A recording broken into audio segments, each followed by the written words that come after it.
gentlemen, may I have your attention, please? The show starts in 10, 9, 8, 7, 6, 5, 4, 3, 2, 1. Go. Bass in your face.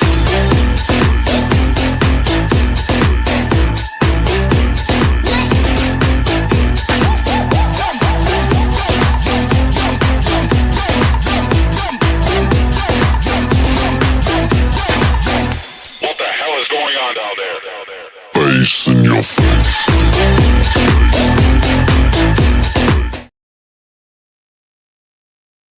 Hey guys, it's Mizzy and I'm a mixed girl in a mixed up world. Welcome to the live show.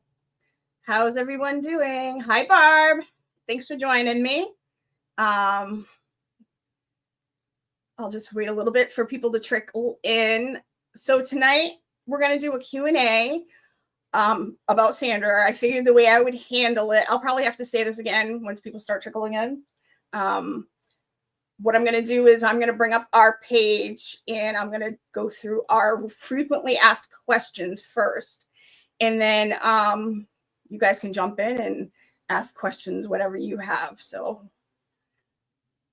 no, I appreciate you coming, Stacy. Thank you so much, Stacy Q.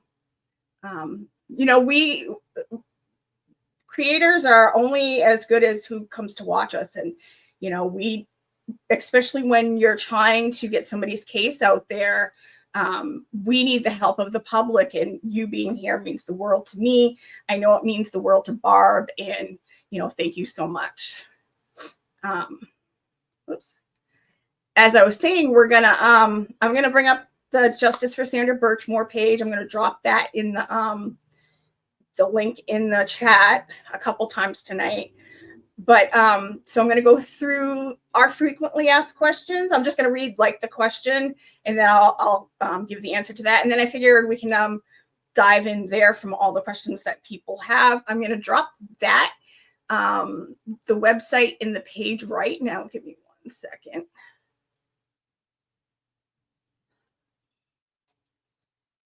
Right.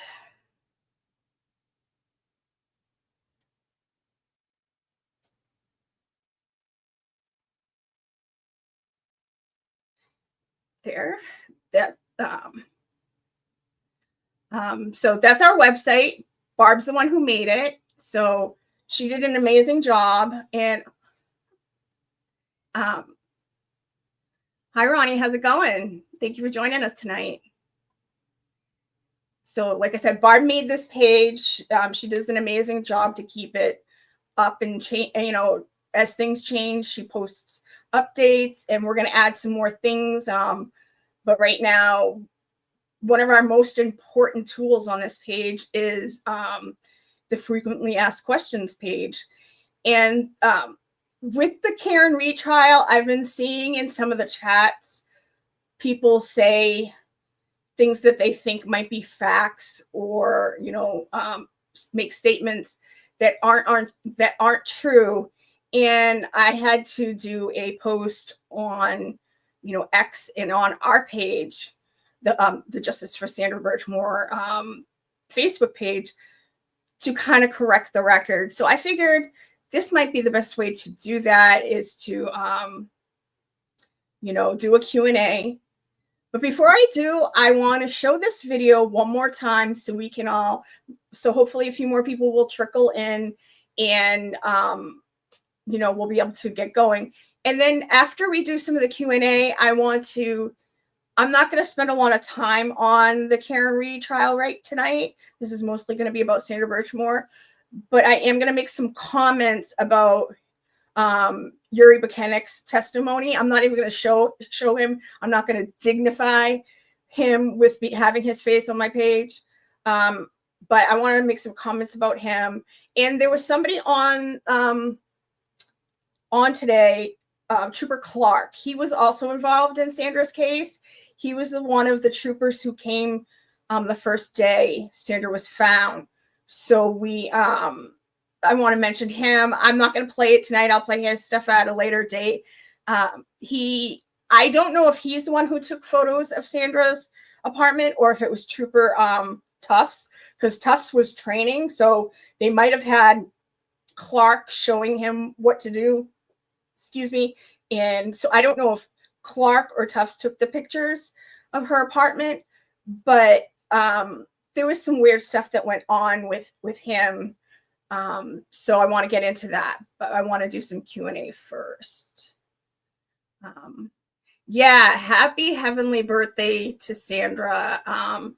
I was hoping I would have been able to do this on her actual birthday, but I had a migraine yesterday that knocked me out for the whole entire day.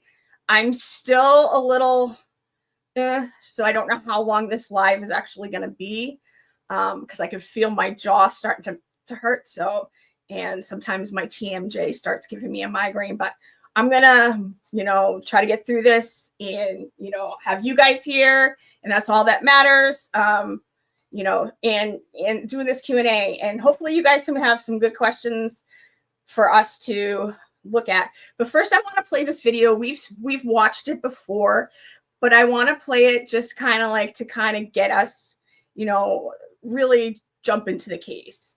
It is the video of Sandra coming and going from her apartment, and then Matthew Farwell coming and going from her apartment. So let me share that.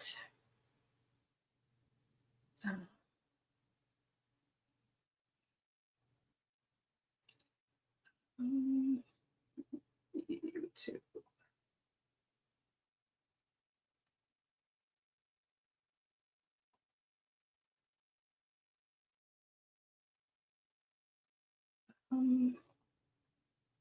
Okay.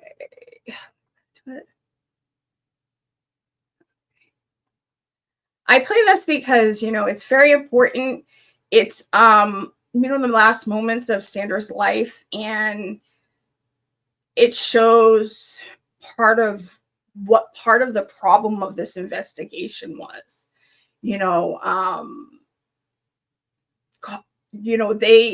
They saw this video and didn't do anything.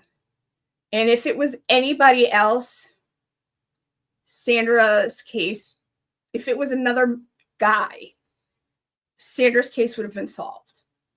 I fully believe that. So I just wanted to show this first to really kind of get us going. Like, look how he's going in, head down, trying to hide his face, trying to hide who he is. And then watch how fast he walks up there, upright, like, yeah, I did this. So, yeah, I just wanted to kind of, us to watch that to start off the show. I will keep showing that throughout my episodes. Yeah, sorry, Bob, I should have warned you. As a family member, I can't believe how, seeing that I know how it makes me feel. I can only imagine how it makes you feel. And the public should be upset and disgusted that the Massachusetts State Police saw that video and thought it, was nothing to see here. Yeah, the first time I saw it, I probably did scream. I probably screamed a few times after that also. So okay, let's get I'm sure there'll be people trickling in and out. Let's get the first one. Get the frequently asked questions going. Let me present screen.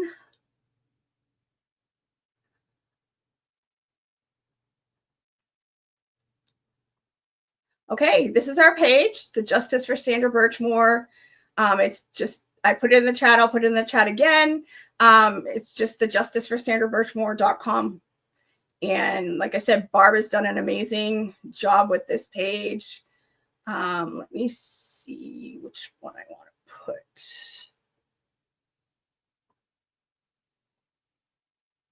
Oh, that was the one. Okay. So if you go to our page, there's we have a section, we have the home page, and there's some information about Sandra's case, and it gives our mission statement, and you could where the contact is at the bottom, our hashtags, how you can go to our Facebook page, and I have 2 X pages, but I have one that is Sandra Birchmore, so I can put out the most up-to-date stuff that we have going on, whatever the Justice for Sandra Birchmore group is doing, or if there's just any news in Sandra's case. That's where I tend to put it on both of those pages, because there's a lot of people who don't go on Facebook, but they go on Twitter, X, whatever you want to call it. We have Sandra's story, where you can learn about, Sandra's life beyond just what happened to her early years, and also what happened to her. We have a bunch of photos of Sandra. Look how adorable she was. She was so adorable. And, just family photos, and, so our events page. Reminder, we have our standout this Saturday, May 17th from 1 to 4. It's right across from the Stoughton Town Hall. I have the address on the flyer, so if you just plug in the Town Hall, 10 Pearl Street, you'll find us. We'll be right across the street. And also our other flyer that we have upcoming events. We have, I got to update that too. Matthew Farwell's trial next hearing is July 1st at 10:15 at the Moakley Courthouse. And Robert Devine, he has his post-commission procedure where he goes in front of the post-commission board on June 5th and 6th at 10 a.m. I'm not 100%. I will find out if I am able to stream those. If not, they usually post their hearings on their YouTube at a later date. So if not, I'll figure that out.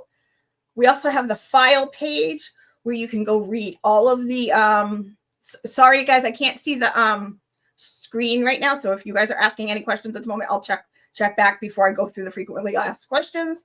I just want to give you a tour of our page. We have Barb put all the files, the most important files. There's 2 Canton ones. There's a Stoughton one. On the Facebook page, we have it as two Canton, but this one has the one where it's all of the Canton ones in one. And the Massachusetts State Police report, the Stoughton internal investigation, the FBI affidavit, and the FBI arresting document. So if you want to read those files easily to get, we have the Justice Gallery. It's pictures of all the standouts that we've done.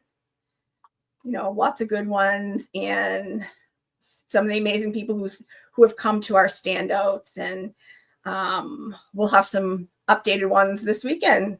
So before I get to the frequently asked questions, I agree. Barb did such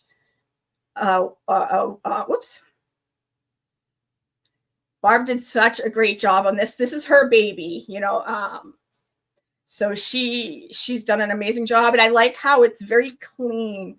It's very streamlined, and it's very very nicely done. So if I had done it, it probably would have been like chaotic, because that's I have ADHD really bad, and Barb was very clean and did such an amazing job with it. Hello, sassy bartender. I know this is to, I know this was to Barb, but how are you? Thank you for joining us. Let me check real quick the chat before I get to the frequently asked questions section.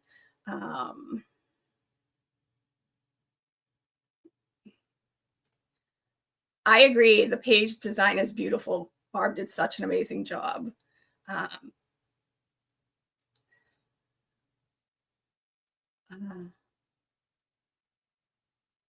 Okay.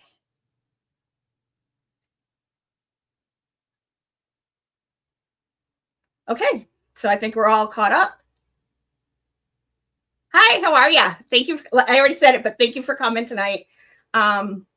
So not everybody was here when I went through it. What I'm going to do is I'm going to go through the frequently asked questions on our page. Hold on, give me a second. I'm going to go through the frequently asked questions on our page. And then I figure that's a good place to start so we can do a quick rundown through those. Well, a good rundown of those. I'm going to just read the question and then I'm going to answer them. I'm not going to read off the page.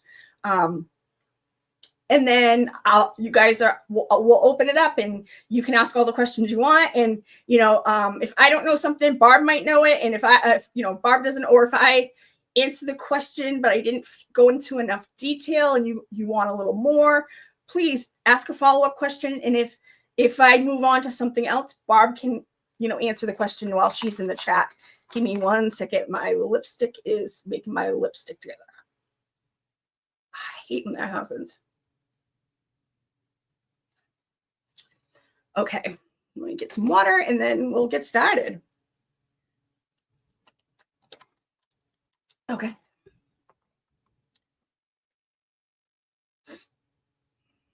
Whoops, wrong one.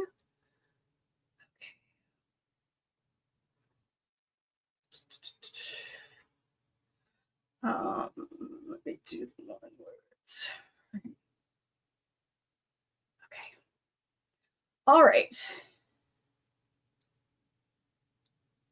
Oh.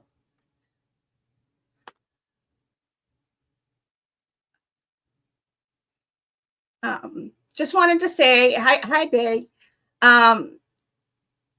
Just wanted to say happy heavenly birthday to Sandra yesterday, and thank you to Mizzy for making sure her story is told and heard and justice served. Thank you. It's not just me, it's Barb, and it's all of you. You guys are a part of it. If without the public pressure and people talking about her case, I don't think it would have got out there as much as it did. And the U.S. Attorney's Office, and the FBI, there are segments of it, and we can get into that more after. But hold on, let me. The FBI and the U.S. Attorney's Office of Massachusetts, they stepped up when Michael Morrissey wouldn't, and we're thankful. I know I can speak for myself and for Barb. We are so thankful that they did, because this man would still be walking on, be on the streets and to hurt other people. And, the question is, who else did he hurt while he was out there?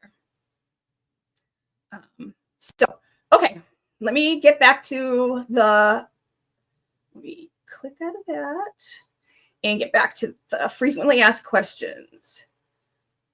So then the last part of the page is our frequently asked questions. Like I said, I'm just going to read the question and then I'll answer it. Is Sandra originally from Canton, Massachusetts? No.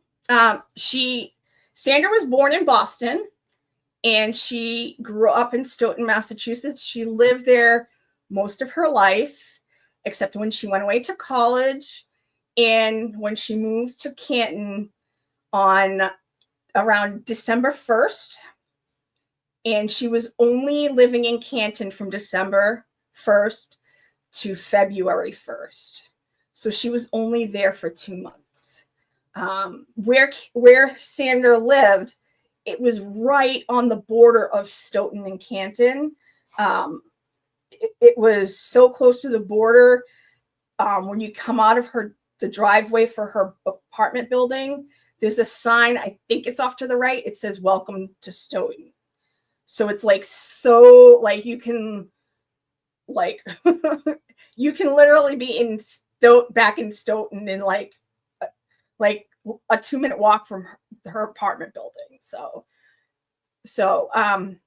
and that's the thing, is a lot of people, and a lot of Stoughton people thought that Sandra was the Canton girl. They called her that Canton girl, oh, she was murdered, or she died in Canton, so she's that Canton girl.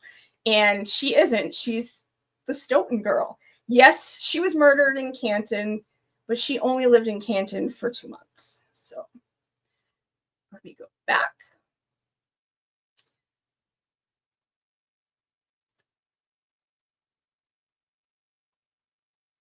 Why didn't Sandra's family know that anything strange was going on with her? This is a tough question. It's easy for me to answer, but it's a tough one. When a child is groomed, they are conditioned to hide things from their family. And also, the person who grooms them usually ingratiates themselves to the family. So Matthew Farrell was coming off like this amazing police officer who was taking Sandra under his wing. He was going with her to the library and helping her with their homework. He was like this amazing mentor. And that's what her family thought. Sandra was told not to tell anybody. These men, groomed and conditioned her, with coercive control to make her not talk about it. And Sandra, she might have told people a few things here and there, but she never told people the whole entire truth. And she started to tell people when she got older, right around the time she died. That's when she really started telling people. She was telling some of her friends that, she was having affairs with these guys, but she wasn't telling them that, yeah, we started hooking up. Matthew Farrell, started having sex with me when I was 15. She wasn't telling people that kind of information. She was only telling them, bits and pieces. And the thing is, like I said, when somebody's groomed, they are conditioned to not tell people what is going on, because the person, whether it's through violence, whether it's through, telling this person, you won't be able to see me again. If you tell people, they'll take you away from me. We will never be able to see each other. And at that point, sorry, we have ants I have ants coming in my upstairs bedroom, so I gotta get the ant traps out. So if I jump, it's because an ant is crawling on my leg. Yeah, so a child like Sandra, she was under their thumb, and this started when she was 12 and went on till she was 23 when she was murdered. Yeah, when she was 23, she was starting to, I feel like, use her. She was starting to find her, groove where she wasn't going to take much anymore, but she was still under their thumb. They were still all having sex with her. Matthew Farrell was still, having such a hold over her. So, when somebody is groomed, most of the time the family does not know. They don't, like I said, people are told and made not to share it. And when she got older, she told people that Matthew was her boyfriend.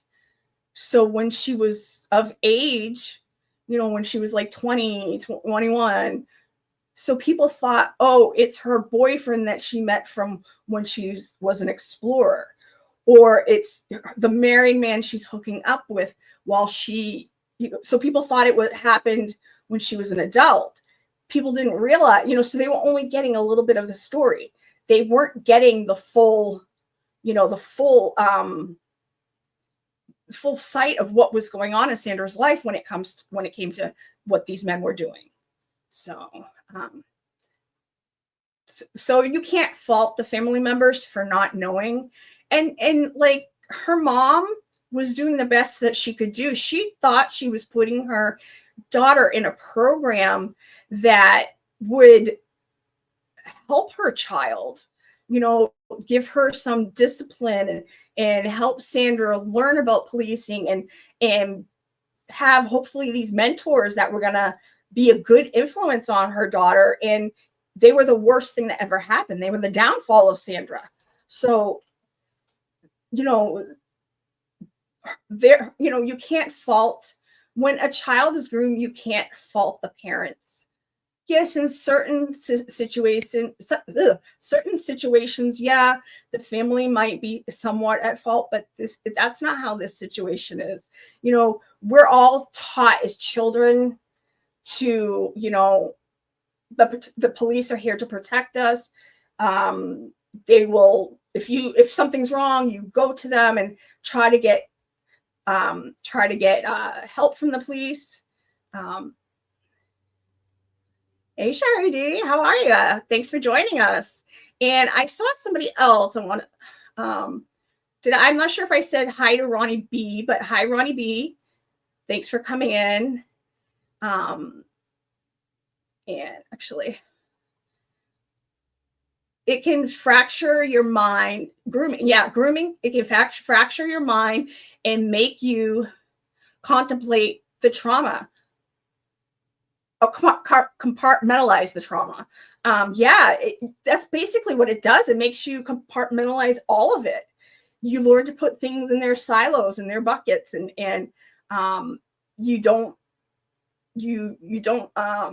what's the word I want to use?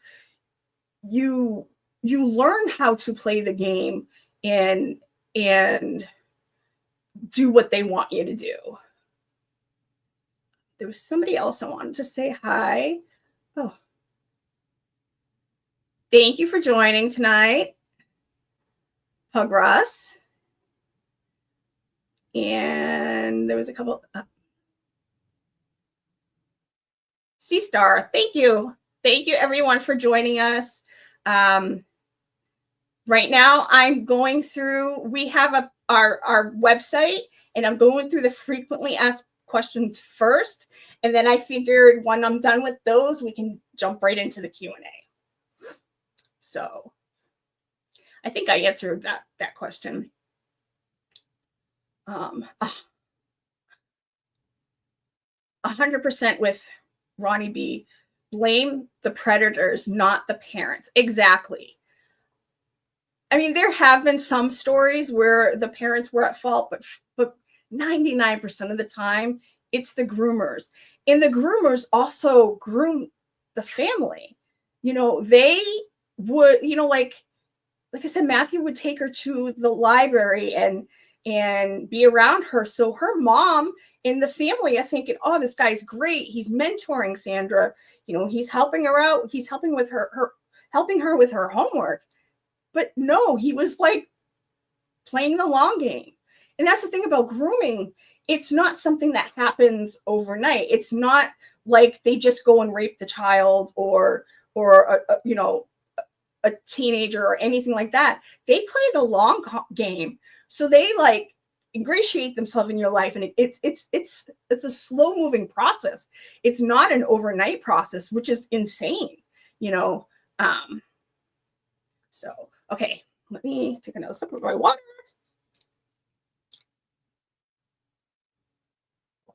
Okay.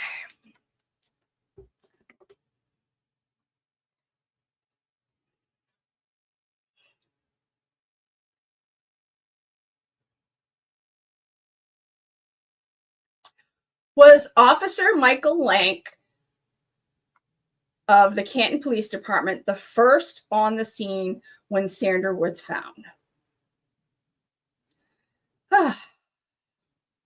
No. This is one of the ones that this is kind of like why we're doing this tonight, because it's been talked about a lot, and I want to make sure we get the facts out there. Michael Lank, when he was a sergeant when Sandra was found, he was the sergeant of detectives on duty. And when the call came in for Sandra, for a wellness check for Sandra, Officer Cotard and Officer Brady, or Yeaton, no, I believe it was Officer Brady, went, and then they called for another officer, and that's when Yeaton showed up. They all went up to her apartment, knocked on the door. She didn't answer, obviously. Then they called Sergeant Lank back, and he said, go check for her car and see if her car's there, and see if there's snow on it or anything like that. So they went and found her car, and lo and behold, there was snow on her car. So they realized that she had been there, that she hadn't left for a while. So they went to the office and they got the keys, and Officer Cotard, Officer Yeaton, and Officer Brady went back to Sandra's apartment. Officer Cotard and Yeaton were the ones who really went in.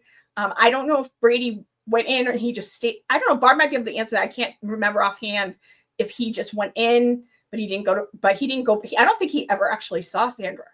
But Officer Cotard is the first officer to see Sandra. He is the one who opened her bedroom door and saw Sandra. And then Officer Yeaton was right behind him, and he also saw Sandra. So it was Officer Cotard who saw Sandra, found Sandra, and then they called over to Michael Lank and had him come over. And because he was the sergeant on duty, especially I think he was the sergeant of detectives, and then he came over with Detective McCourt and Sergeant Michael Lank and Detective Jonathan McCourt. Yes, he's related to Barb. You're getting ahead of me. Yeah, he went to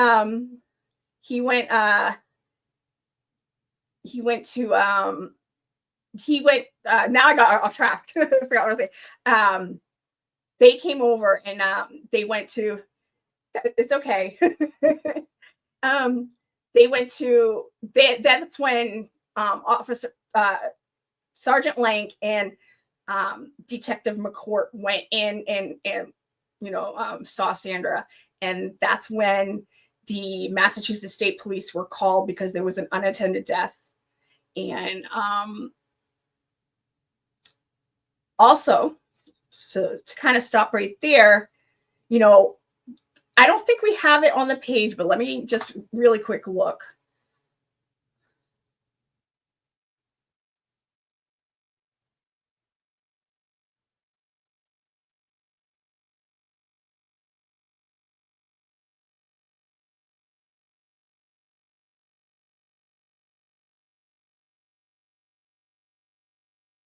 Yeah.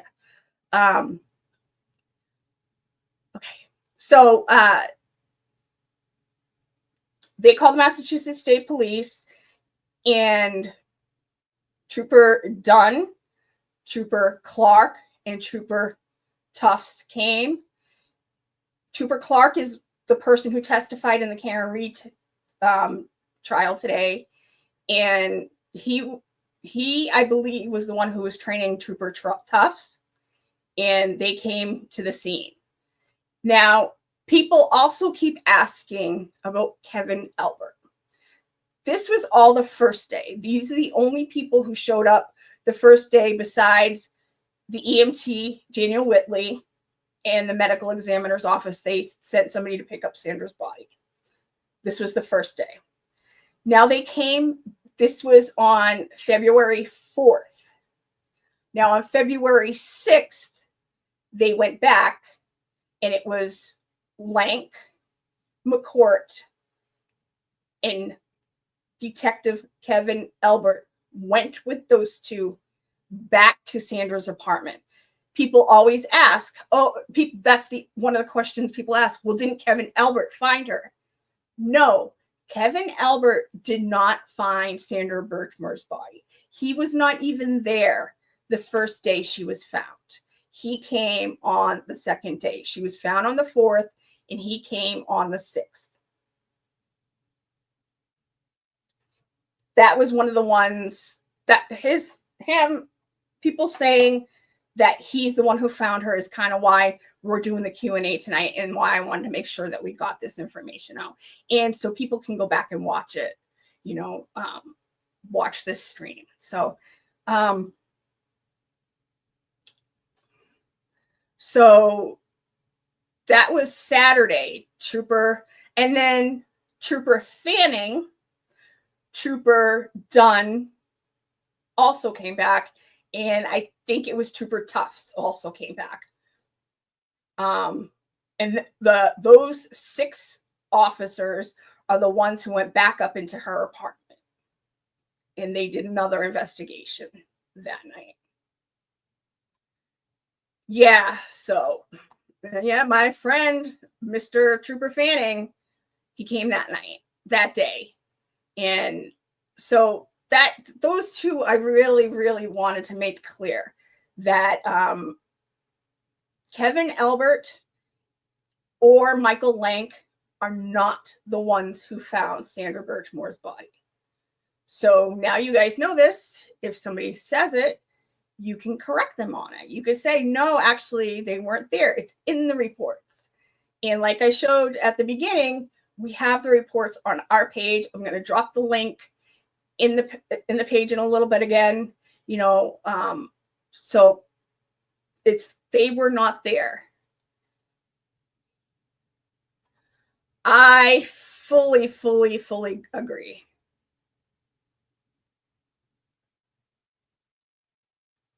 Oh, thank you for coming. We want as many people to come and get this information as possible. So I appreciate you being here. Yeah, Trooper John Fanning. Yeah, my favorite. Okay, so I'm going to get to the next question. Before I go on, does anybody have any questions about the few things that we've gone over so far? I know Barb has been putting stuff in the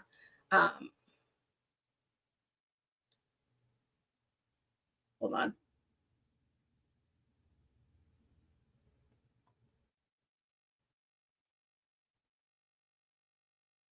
Yeah, Brian Albert, he was Boston police had nothing to do with Sandra's case. And actually, since we're kind of talking about that, since we kind of brought up Boston, a lot of people want to link Officer John O'Keefe to Sandra's case more than he's already linked to the case.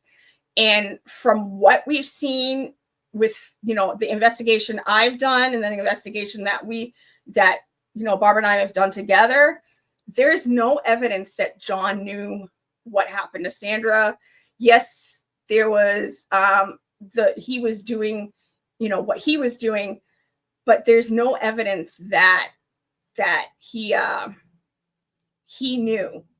And if we find out that he did, we will 100% put that information out there.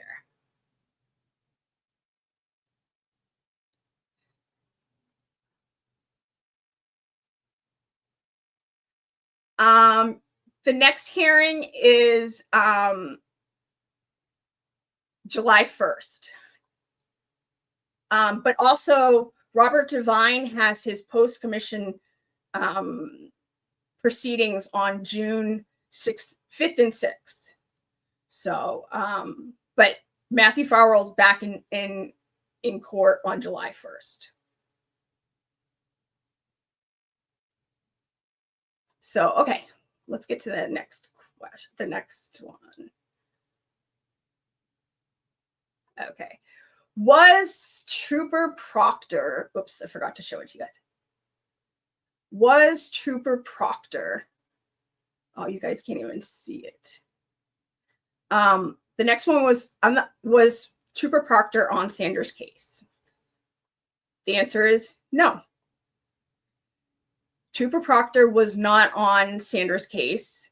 You know, he is in the same unit, so he could have answered the phone and answered a question for a witness, or he could have set up an interview for a witness, but he was not officially on Sandra's case. Like I said, because he's in the same unit, you know, there could have been an instance where, you know, a witness called and he took the message type deal thing. But as far as we know, Michael Proctor was not on Sandra's case. Now, we have our own Proctor, Trooper Fanning. Trooper Fanning should have never been on this case. Trooper Fanning was a former Stoughton police officer, so he worked at Stoughton PD. He worked with Robert Devine.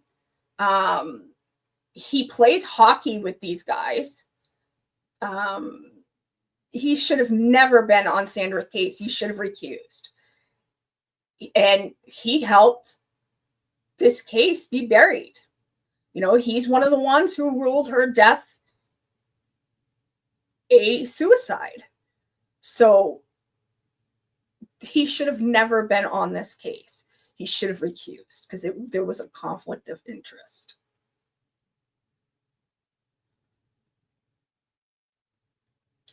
Why has Massachusetts State Police neglected to charge anyone in Sandra's case? Well, kind of goes into what I was just saying.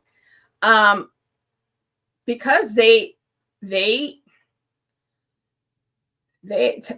in my eyes, they covered up the case.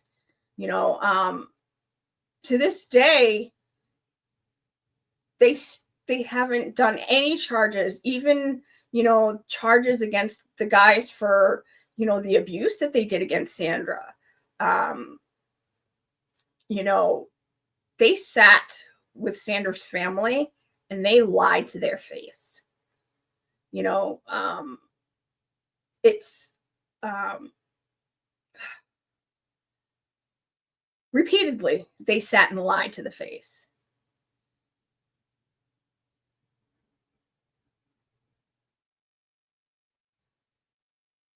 Whoops.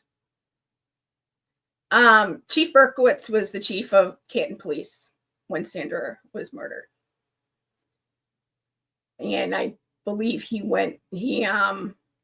I don't know how long after Sandra was murdered, but that he went on medical leave, but he was the chief of police, but chief of police in Canton when Sandra was murdered.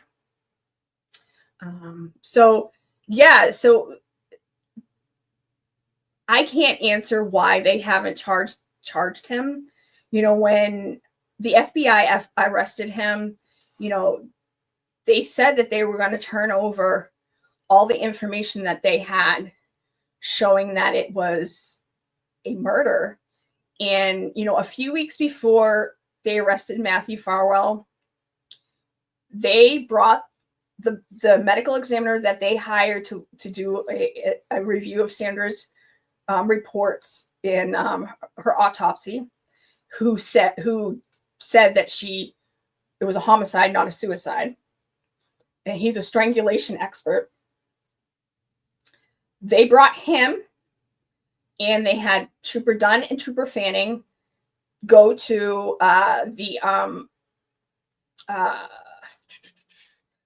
go to Dunn. Hey, Kelly. Hi, Kelly. How's it going? They had Trooper Dunn and Trooper Fanning go to the medical examiner's office so they could do a presentation of what they had found. Until this day, the medical examiner has not changed her cause of death, and the Massachusetts State Police have not changed their view on it being a suicide. So to this day, Massachusetts still has Sandra listed as a suicide, which is horrible. It's utterly ridiculous, and they should all be ashamed. Everybody should be angry about this, because if it could happen to Sandra, it could happen to anybody. You know, if a police officer murders somebody and the police want to cover it up, but another law enforcement agency says that it was a murder, they should really change what they were doing. Mizzy, the now Stoughton police chief, let me start that over. The now Stoughton chief of police, wasn't she an entry level, worked her way up to become chief of Stoughton, as in she worked with the Farwells and Devine. Yeah, she worked with all of them. I think there are pros and cons with her. You know, I've talked to some people who work there and they claim they didn't know. You know, I know somebody who went to school with Matthew Farwell, to become a police officer, and the police academy. I just couldn't remember the word. And he was floored, and he was honest with me. I asked, we were talking, and I said, yeah, let's stop beating around the bush. Do you think he murdered her? And this was long before it came out, before he was arrested. I said, do you think he murdered her? And he said, I don't know. He's like, I can't say that he didn't. And yes, he didn't full on say, yes, he murdered her. But I liked that answer. He didn't follow the company line and say, oh no, she killed herself. He said, I don't know. I don't know the full answer. So, and I respect him for that. I think Donna McNamara, she's a good politician, but she called for that internal investigation. She got the ball rolling, and she got these 3 guys out of, Stoughton Police Department. A little too late, but when it came out that Matthew Farwell was hooking up and dating Sandra Birchmore, I say dating because in Sandra's eyes, she was dating him, which is disgusting. When it came out that he was fooling around with her, he's a married man. When his name popped up, after her murder, her suicide, the next day she had her deputy chief start an internal investigation. So I always give her that, because she didn't have to. She could have swept it under the rug too. And besides the FBI, they have the best investigation. My only issue with it is they didn't go far enough when it came to the explorers. That's my issue with their investigation. Was it a perfect investigation? No, but it was a hell of a lot better than Massachusetts State Police's investigation. They went there. Yes, it's very redacted, but, the deputy chief at the time, he said that Robert Devine was full of shit, basically, to be blunt, over and over again in that report. So,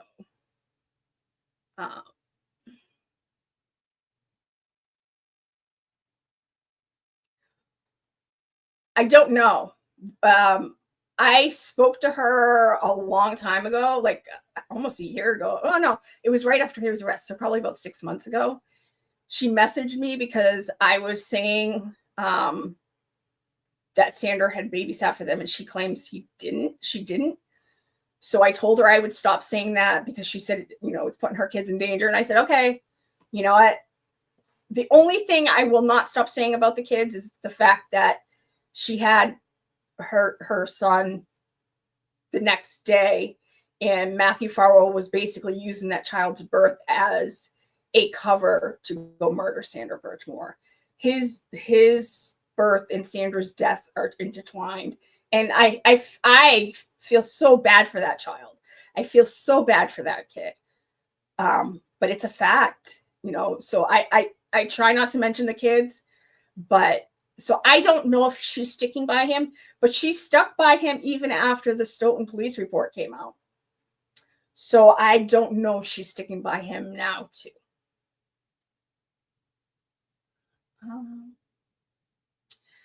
Barb, and that's why Matthew Farwell was so angry on January 20th. Oh, you're talking about the friend?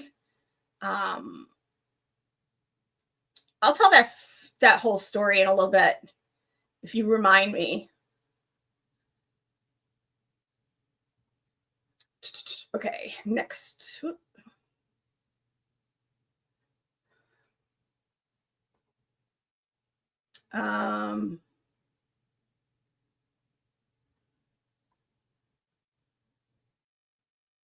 The next one is really easy. Who are the 3 officers involved in Sandra's case? Matthew Farwell, William Farwell, and Robert Devine are the 3 officers that we know of. Well, there's also Officer Heel, and there's also a military recruiter. We think we might have found him, but I'm not ready to release the name because I'm not 100% yet if it is him that we know of. We don't know who else is included in this because we believe there are other people.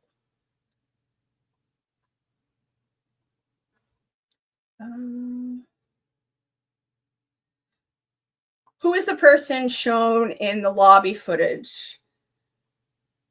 So that is Matthew Farwell, and that is from the night he murdered Sandra Birchmore. I played that at the beginning. I'll play it again in a little while, but you know, it's Matthew Farwell, and that he was there for about 29 minutes, and that's him going up there and murdering her. So yes, Officer Heel was the Stoughton Animal Control Officer, and he became a Abington police officer, an SOR officer. So he was around kids. Yes, Joshua Heel. All right, let me go to the next one.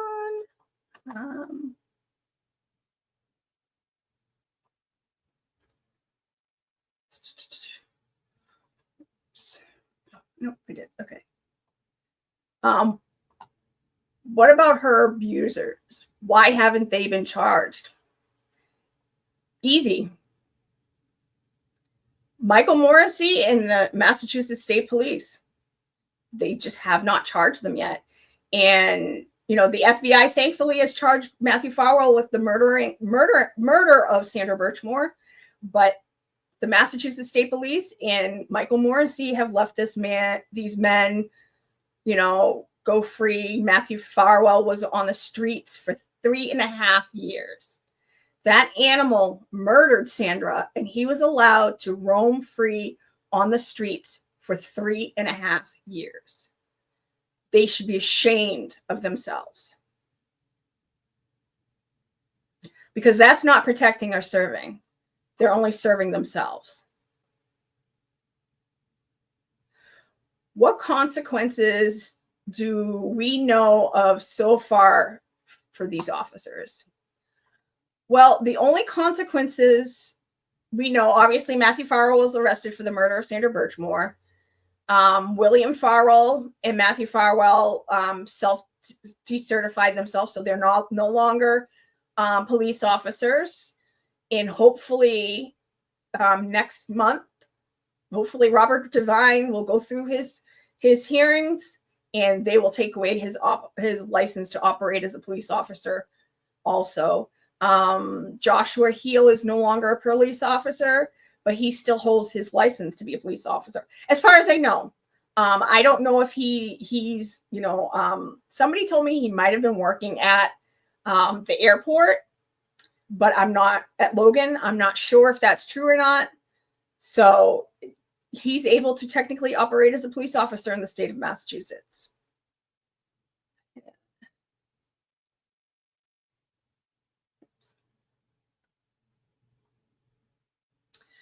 Hi, Mizzy. Hi, Melissa. Good name. My government name. How did Garino miss her text messages with Farwell?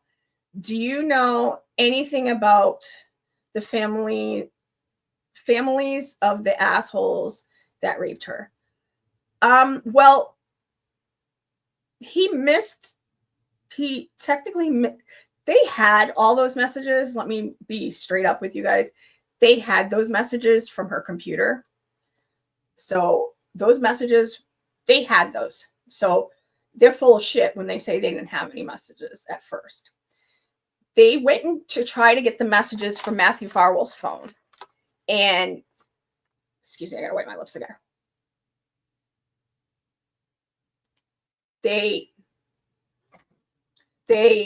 He had deleted everything pertaining to Sandra from his phone. I don't know if he did a factory reset. That's what I think he probably did. If he did that, they wouldn't have been able to get them off his phone. But if he deleted them, I don't understand why they weren't able to retrieve them or get them from his carrier. They should have, like, if he had Verizon, they should have been able to get them from Verizon or whatever, T-Mobile, whatever phone company he had. So I don't understand why they didn't get them from that way. But they had all that information from Sandra's computer. So they went through those text messages and they saw how disgusting they were. And they said, oh, like Fanning said to me, oh, there was nothing really to see there. He was very careful. He didn't do much wrong in those text messages. He's full of shit. So they had all that. To me, them not finding the messages on his phone is almost a red herring. I mean, it's important that they didn't find them. It's so important. But when it comes to the actual evidence, they had them. They had them from Sandra's computer. So how can they say, if you haven't read the FBI affidavit, I'm going to drop our page again in the website, our website in the chat again.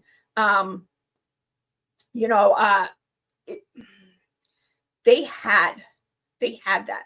There's no reason why they said that they didn't have it. And his text messages are disgusting. And if they put a lot of them in the FBI affidavit, warn you, they are absolutely horrific and disgusting. You will want to shower after reading them. You will want to throw your phone across the room. But it's good to know what happened.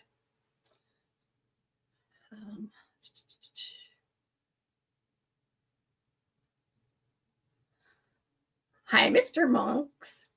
What is it? Under shady? You're always on X Twitter. Thank you for sharing and liking, and you always comment and stuff on Twitter. So I appreciate that. Did Matthew Farwell know he was about to get arrested before he was arrested, or was he surprised? I think he was surprised. I don't think he was shocked that it happened, but I think he was surprised that it happened when it happened. And I personally believe the reason that they arrested him on the day they did was 2 days before the judge in the civil trial told the state, the Attorney General's office, that they had to release all this information to the parties in the civil trial. So that meant they were going to have to turn over some of the stuff that the FBI had turned over to them. And they were fighting with them, trying not to get the stuff turned over. But the judge basically said, no, you need to turn it all over. And I think that's why they decided to move, because the judge gave it to him on the 26th. On the 27th, the order went out. And then the 28th, he was arrested. So he was about to get a lot of information that would have put, he would have had more information of what the FBI was up to and they didn't want him to have that. That's my personal belief. I can't 100% say that's why he was arrested when he was arrested, but I do think he was probably shocked, especially since he had his son with him.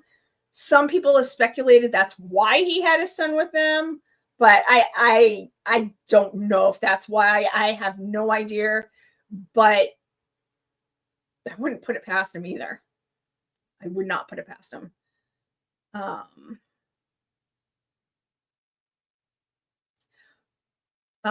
We don't know. I mean, he has his hearing. He goes before the board on June 5th and 6th. So when he does, hopefully they pull his license from him. And if they pull his license, he won't be able to do detail work, because I'm sure that's what he would like to do. You know, he's retired, so he gets a pension. They legally they can't pull his pension, but he could do, if he's able to hold on to his license, he would be able to get detail work, right? You know, so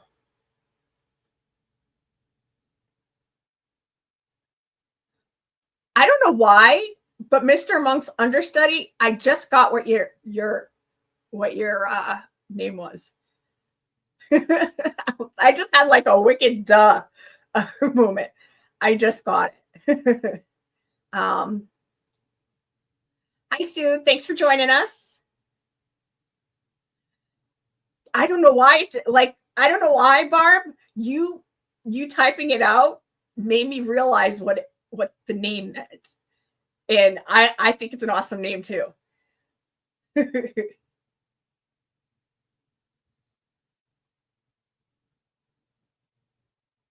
Yes, Joshua Hale was fired from Abington. He was fired for something else. He was doing other shady shit in Abington, so they let him go. But he's also it's kind of funny because their new police chief is a former Stoughton sergeant named Bonnie, and he turned over information to the post commission about Joshua Hale. So he might have to go through the post commission, and he might lose his license also. Okay, let me get back to this, and then I will get fully into diving into your questions.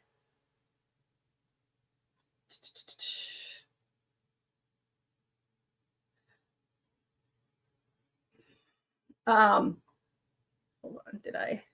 Yes, okay. Was the medical examiner in Sandra's case the same as Officer John O'Keefe? No. The medical examiner in Sandra's case, her name was Maria Del Mar Copo Martinez. And so there were two different medical examiners, and she is out of Boston. So, yeah, I'll have more about her at some point. But it wasn't the same one. I've had a lot of people ask that question.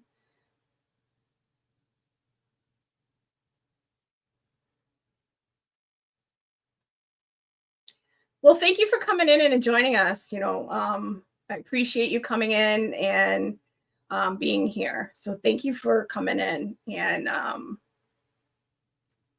thank you. I appreciate that. You know, you have a wonderful evening, and, you know, come join us again. So have a good night. Bye. Okay. Only a couple more questions in here, and then we'll move on to really diving into your questions.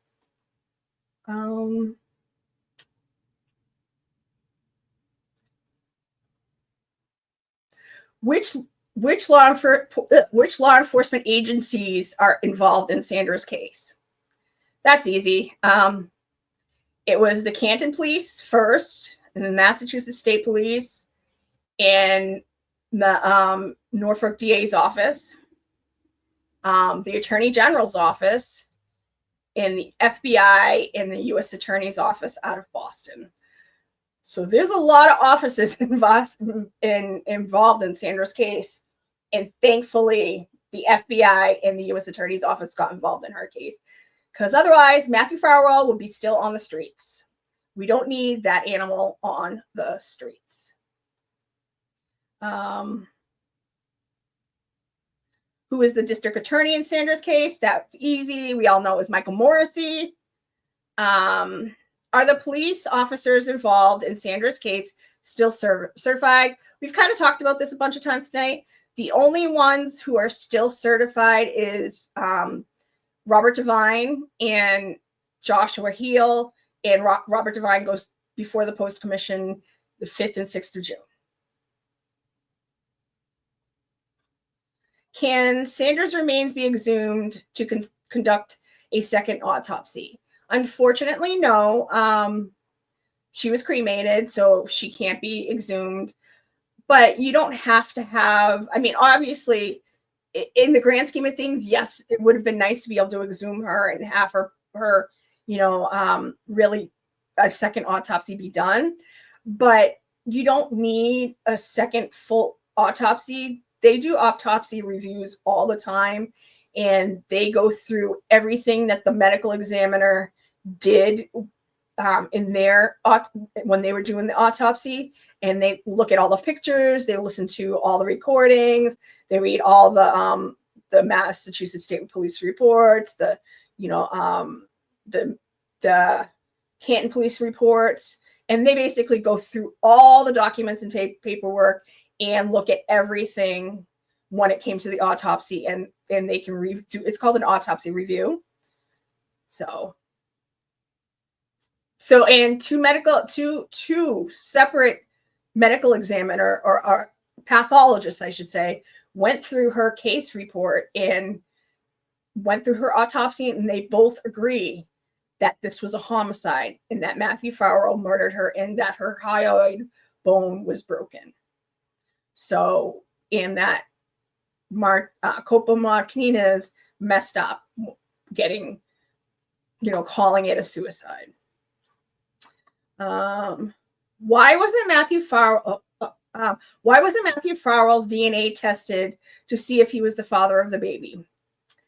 Well, they asked for it. The Massachusetts State Police asked for his DNA, and him and his lawyer refused.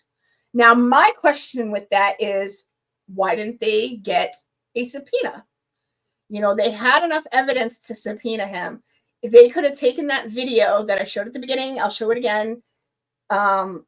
They could have taken that video to any judge and been like, listen, we think she was murdered on this night. He's the last person to see her.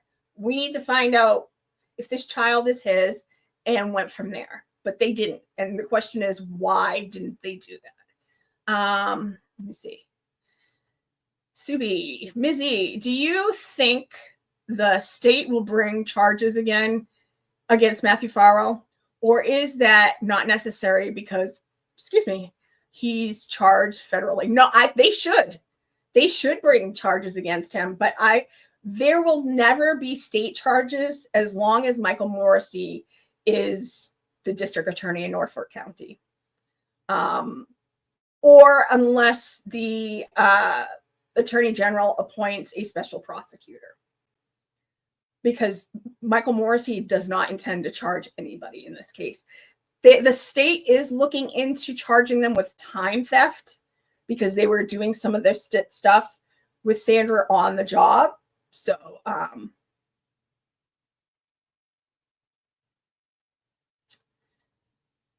Mizzy, talk about how the two pathologists who diagnosed with the original autopsy could impact the trial if it goes to trial, because the Boston ME is sticking to her story.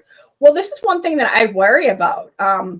It seems like the FBI and the U.S. Attorney's Office feel confident with these two. And I mean, I don't think they're going to bring Dr. Bodden in, but if they wanted to, they could bring Dr. Bodden in to kind of hammer it home that it was a homicide. But it worries me that, the states, the Matthew Farwell is going to be able to point to the original autopsy saying, well, she thought it was a suicide. So that that's those are one of the points of Sandra's case that worries me, is that because the medical examiner hasn't changed it, that he could that goes in his favor, because she hasn't changed it. And it's messed up that she has not changed it. She should have at least, the medical examiner's office should have done their own review of the case. Whether it was her review it again or had other people review it. And I don't know why it hasn't been done. Or if it has been done, they haven't released any information to the public.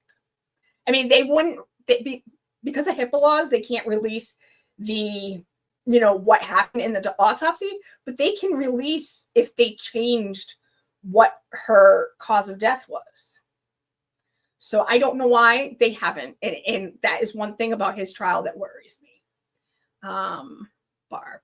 MA could bring all kinds of charges if they wanted to, but as far as the feds are concerned, the charges are for killing a federal witness.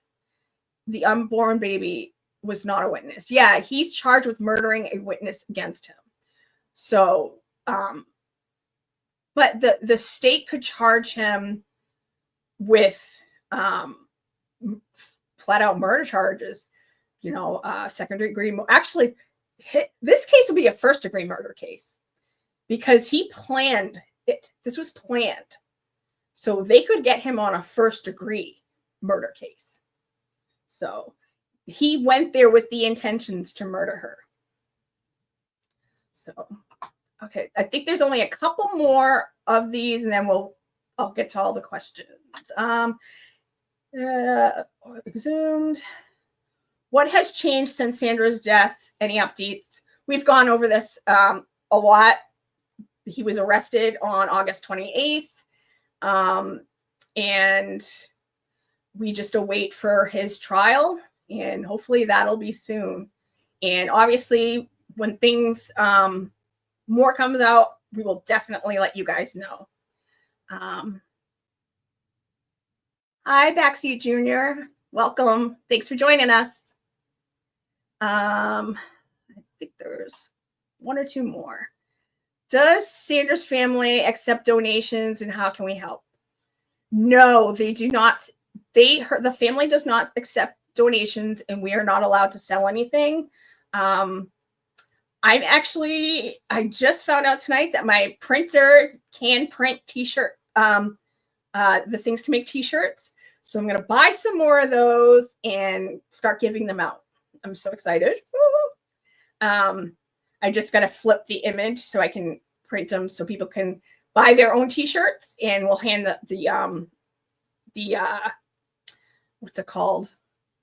Transfer. I'll hand the transfers out to people, and people can make their own shirts. So I'm excited about that. I got to get more ink for my printer, and I got to get more transfers for t-shirts. But yeah, the family does not accept donations, and right now that's all we had. Oh, and we can't sell anything.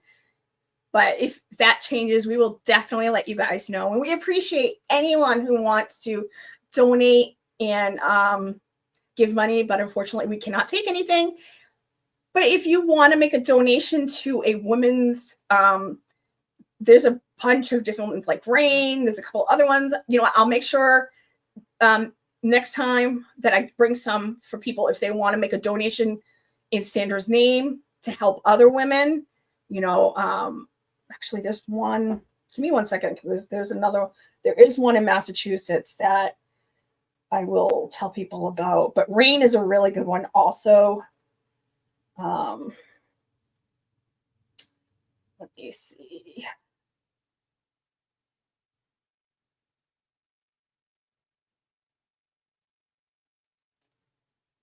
Hold up.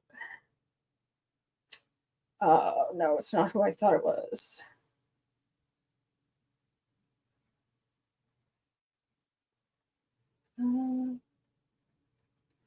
I don't have it. I thought I had it right on our page. Right. Oh wait, give me 1 second again.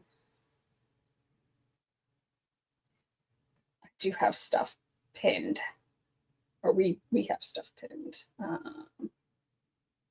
Featured. Dove. Dove is a local shelter that does a lot of amazing work for local women. So they are somebody that you can you can donate to help local women. But RAIN is a national. Sorry, my lips are wicked chapped, and my lipstick is like making it worse. Is a national place that does a lot of work with children, and so they're a really good place to donate to also. So that is all the ones we have in our frequently asked questions. If you have, yeah, that's a good one too, Barb. That's a really, really good one. You know what, Barb and I have been talking about, and I know she's gathered talked about doing a list. What I'll do is we'll get a list on our page, and then I'll share it here on my next episode.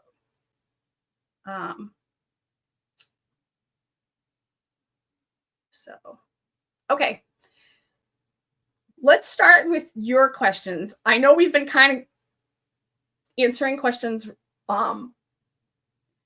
automatically as we went, but if you have questions, put the question marks at the beginning, and then write your question out, and then I'll pull it up and answer it.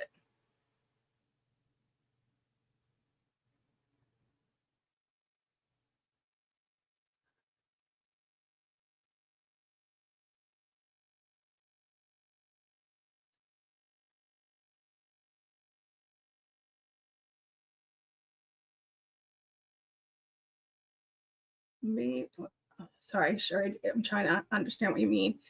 Maybe on the lines of a fund set up specifically in her name. We can't do that. The family does not want us to take any money in any aspect. So we can't do that. But we can, oh yeah, that's a good way too. You could put a couple of Q's in front of it. But we can give you places where if you want to donate in Sandra's name, we can do that. But we can't make a fund to have people do that, unfortunately. I mean, Barb and I don't really want to have our hands in that anyway, but we can't even, the family isn't taking money. So that's why, I mean, I'm not able to do super chats yet anyway, but even when I am, I'm not going to take super chats for when I do episodes about Sandra. I know most of my episodes will be about Sandra, but I did tell her family that once I will be doing an episode about Brandon Embry, and eventually I'll have his mom on. And at the very beginning, we will talk about Sandra, because Sarah played such a big part of me starting the Facebook page. So I told her cousin, not Barb, her cousin who kind of runs things for the family, that in that episode we will take, if people want to give like Cash Apps or Venmos to Sarah to help her with her son's case. I said I do plan on doing that, but the episode won't even really be about Sandra. It'll only be like the very beginning, how we talk about how Sarah asked me what's up with that Sandra Birchmore case, and we started looking into it. It would only be like maybe the first 10 minutes of the episode. So thank you. That means a lot. So does anybody have any questions? I know we've been asking questions the whole time, but does anybody have any questions about Sandra's case? it could be something that you've just never heard. If I don't know the answer, maybe Barb knows the answer. And if either of us don't know the answer, it's something we will look into and try to get an answer for you guys. Let me scroll back and see if there were any questions that I missed. I know Barb was answering a lot of questions or sending them to me.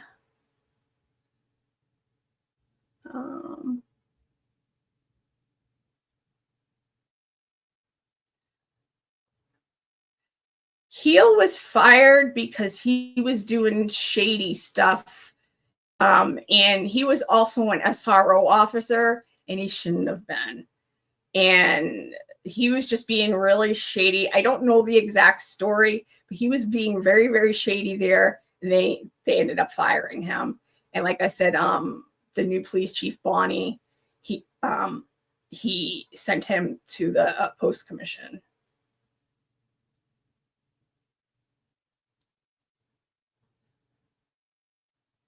Yeah. To learn more about Brandon's case, like I said, Brandon's case was my first case.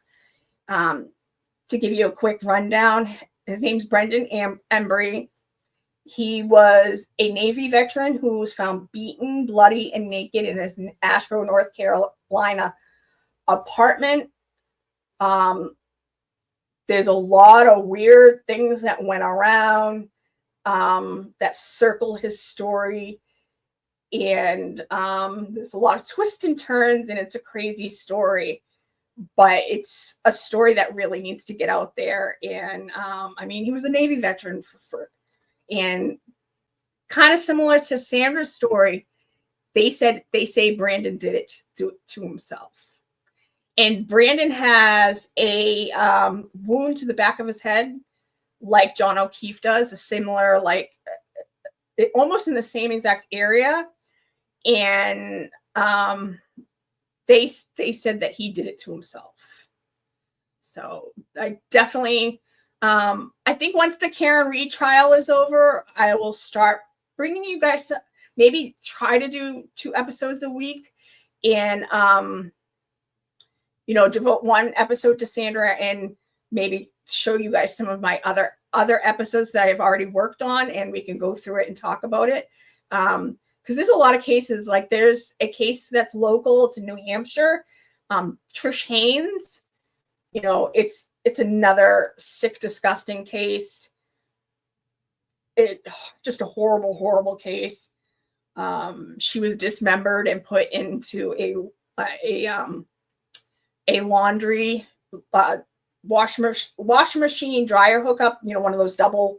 Ones that are stackable machine, and thrown into a lake, and they still haven't a pond. I'm sorry, and they still haven't arrested anybody for her case. So there's a lot of cases I would love to show you guys. So I think once I said the Karen Reed case is over, the trial's over, not the case, obviously, because even whether Karen gets acquitted or not, there's still more to her story. Asheboro is kind of close to Charlotte. It's probably about a half hour, 25 minutes from Charlotte. Okay.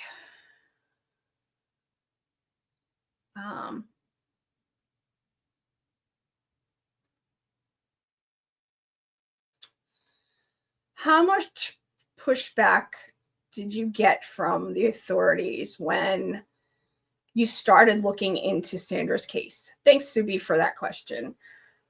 I haven't gotten a lot of pushback.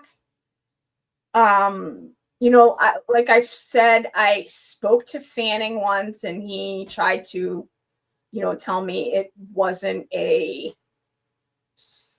was a suicide, and trust me, bro, I've done this, for a long time. And of course I didn't trust him. He kind of tried to, but to kind of like, I wouldn't say squash things, but he kind of did, he was trying to, handle me, saying that, you don't know what you're talking about. If this was a suicide, let it go. It's nice that you want to help this girl, but she killed herself. So I guess I got a little pushback from him. And I know they don't like, I know the Massachusetts State Police don't like me. They would rather me not be talking about them. They would rather me, not go on all the shows I was going on, and, basically holding a mirror up to them. There was one state trooper who tried to intimidate myself and, two of my friends, Nancy and Annie. He almost hit us in his car twice purposely. So that's the most pushback I got. I got pushback from Bob McCarthy, who was the head of the police audit panel. But weirdly, Rafferty was kind of supportive, sort of.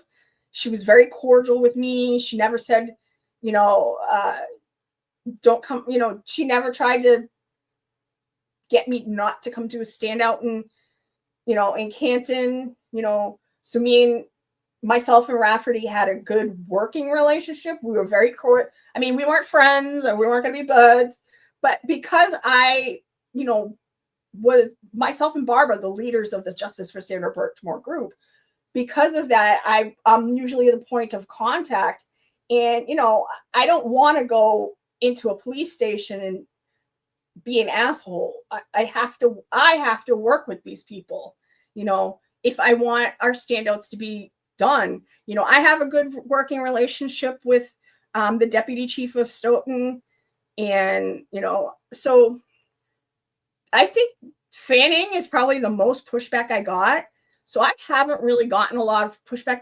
There has been people online who try to, it's just these clowns who try to say stupid stuff. But it's weird because I don't get the blowback that a lot of Free Karen Reed people do. I very seldomly get comments, that a lot of the Free Karen Reed people do. So I get more comments when I comment on my personal page about Karen Reed than I do. And even then I don't really get a lot of stuff than I do on the Sandra Birchmore page. So honestly, I have not got a ton of pushback. So that's good. It's really, really good because we've been able to effectively be out there and advocating for Sandra. Across the board in the US, I think there should be a universal list of bad apples. Not okay. They can get fired, keep their license, and work anywhere else. Yeah, well, that's what the Post Commission is so important, because like Matthew Farwell and William Farwell, they're on a national list now that they have been decertified in the state of Massachusetts. Now, does that mean they can't get hired in another state? No, another state could choose to hire them. Well, obviously not Matthew Farwell, we'll say William, but at least they've been decertified and they're on this list. But unfortunately, whether which way you fall on your opinion of what happened with George Floyd, it's very disappointing that the George Floyd laws that they were trying to implement federal laws that they were trying to implement, they would have been good for everybody, not just, the people who backed George Floyd. They would have been good for everybody. Like qualified immunity was one of the ones that was the sticking point, that where the sides were kind of clashing on. But qualified immunity needs to go. I'm not saying, I don't know if you guys know what qualified immunity, it basically, the Supreme Court said, yeah, cops can't, unless they're arrested for something that Matthew Farwell did, or you can't really sue cops, they're immune from a lot of stuff, and they shouldn't be. They're part of our laws. They're part of our communities, and they should have to follow the laws more than we should. And when they mess up and when they break the law, they should be, people should go at them hard. They should be, they have to, if they're gonna try to make the community follow laws, they should uphold the laws even more than we do.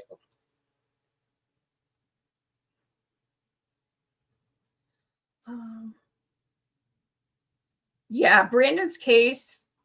I have like a 6-part series on him on my page. It was the first case I covered. I'm gonna what I'm gonna do is, like I said, once Karen's trial is over, I will do a viewing of my first episode with his mom, and then I'll have her come on, because the first episode will kind of give you a little bit of the story, and then she can come on and we can fill in the rest of it. She can give you more of the updates of what was going on. But his story is like crazy, like Sandra's story is.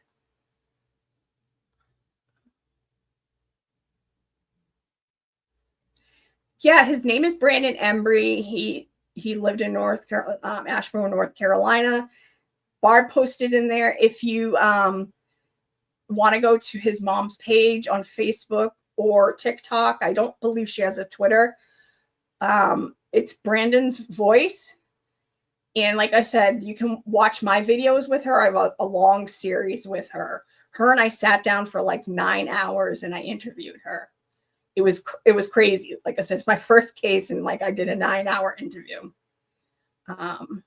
Asheboro. He in 2019 is when he was murdered. Yeah, we believe that we believe in the end it was about, they were going after him for his organs. It's crazy. Like, these different women came after him before he was in February of 2019. He was hospitalized, and they had to do basically clean his blood, and he was in a coma for a few days. It's a crazy, crazy story. Like I said, I will definitely cover it. And the similar to Sandra's case, the police chief didn't want to hear it. The detective closed the case and destroyed the evidence. So they can't even go back and look at the evidence now, because they destroyed it. It's horrifying. And his mom, I call her Mama Bear, because she's doing it all herself, trying to solve his case. And she's done so much work since 2019. And that's the thing, Barb can attest to this. When a family member's murdered, in the first few days, you don't know what's going on, and you want answers, but you don't know how to ask for them. There's no handbook on how to act as when you think a family member has been murdered, and especially when the police won't listen to you. It's hard. It's very, very hard.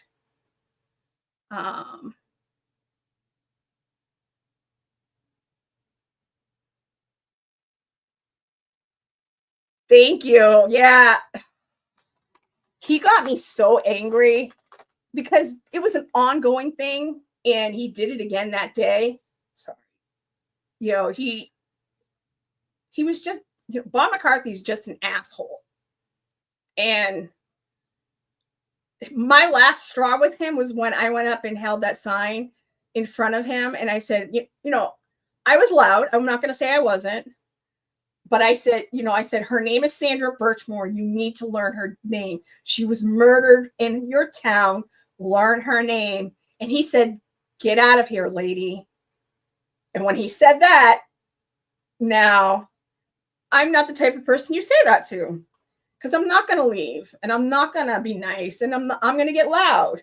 I'm going to tell you again, repeatedly, over and over. if you want to be an asshole, I can be a louder asshole. So that's why I yelled at him. he needed to be yelled at. He needed to be told because he's such a prick. But that's why he was leading those meetings, because they knew he was going to be an asshole about it.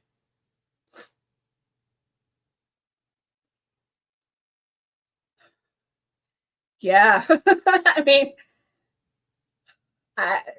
if things get crazy down here, I wouldn't be surprised if Canada had people going up there. I know Barb loves that video.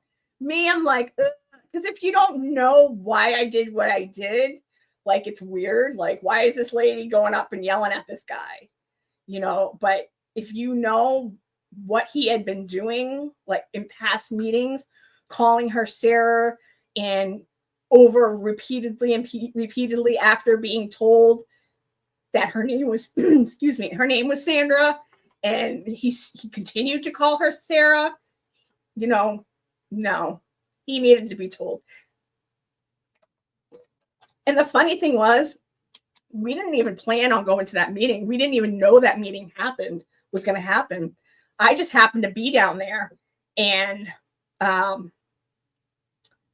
it's actually the same day the Massachusetts State Police Office trooper tried to intimidate me and my friends. So I was already amped up over that.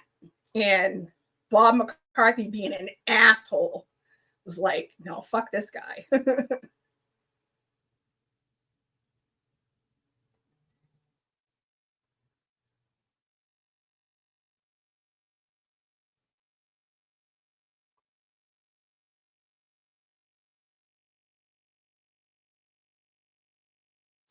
Yeah, I agree. And they're supposed to uphold our laws. And if they can't abide by our laws, what do we have?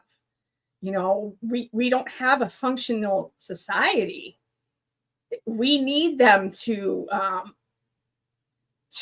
follow our laws, and also make sure that people are abiding by them, including themselves.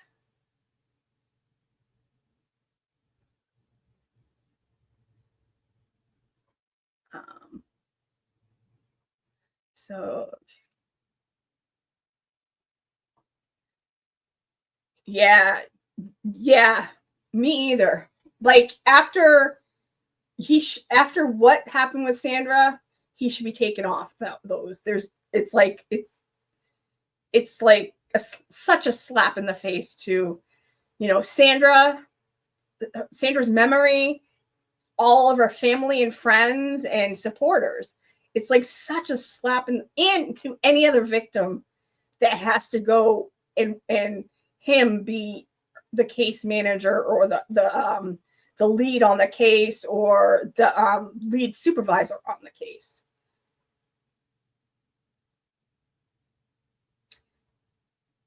Yeah, there's in the state of North Carolina, I believe Sarah said they have to hold the evidence for 20 years. Didn't matter to her. She destroyed it. And the question is, why? Why would a police officer destroy evidence in a case? It makes no sense. Like, it makes no, I mean, I understand that she thought there was no crime and that Brandon did it.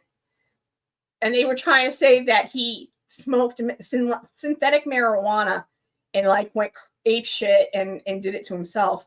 Well, there was no synthetic marijuana found in his house, and there was no synthetic marijuana found in his bloodstream. So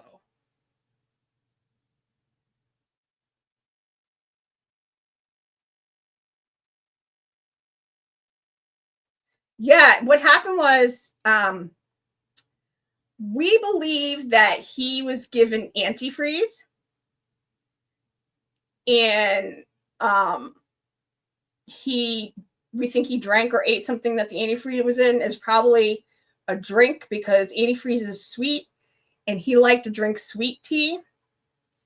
So it's a very big possibility that he drank it. 9 lives. You know an awful lot about Brandon's case. Who is this? Do I know you? Is this Sarah?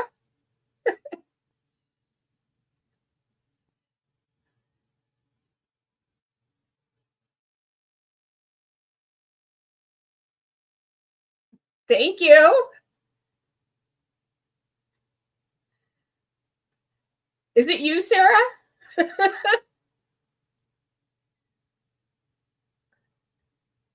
um,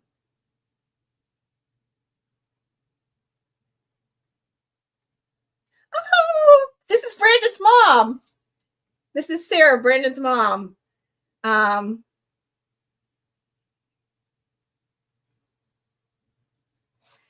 Um, I was like, wait a minute, this person knows a lot about Brandon's case.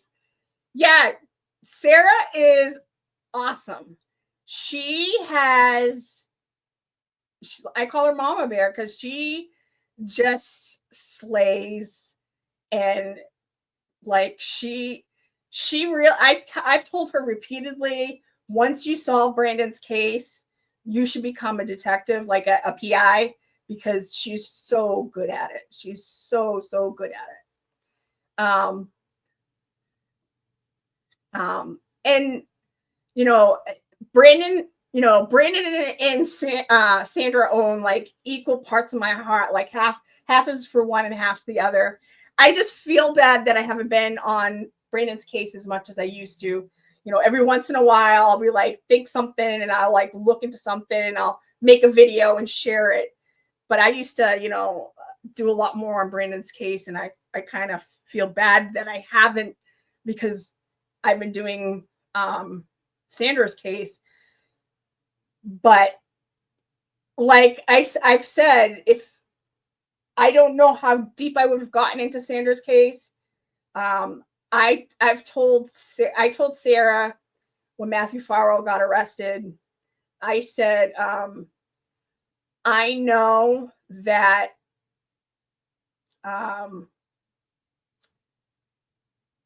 this isn't Brandon getting justice, but you helped somebody else get justice kind of through Brandon. So it's a big deal. She helped.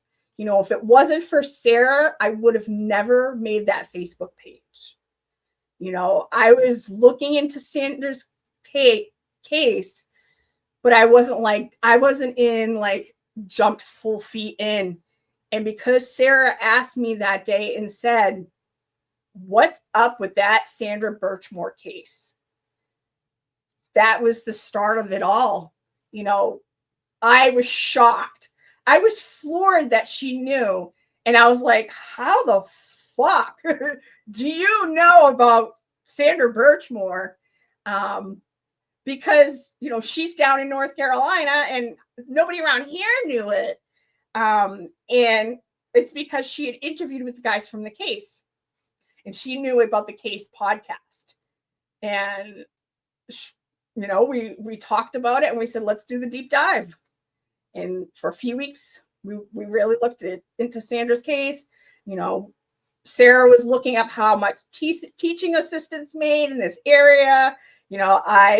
I was looking into her apartment building and things like that. And then, I read the whole internal report, and I was clipping things to Sarah saying, because her and I thought there was trafficking. We're like, it seems like there's a trafficking case going on here. And I was clipping things to her saying, Sarah, I really think there was trafficking. And, we both agreed. And, Sarah's the one who said, I got to get back to Brandon's case. Can you make a Facebook page for her? And I said, because I knew I wasn't going to be able to interview other people, but I said, yes, I'll do it. And she made a petition.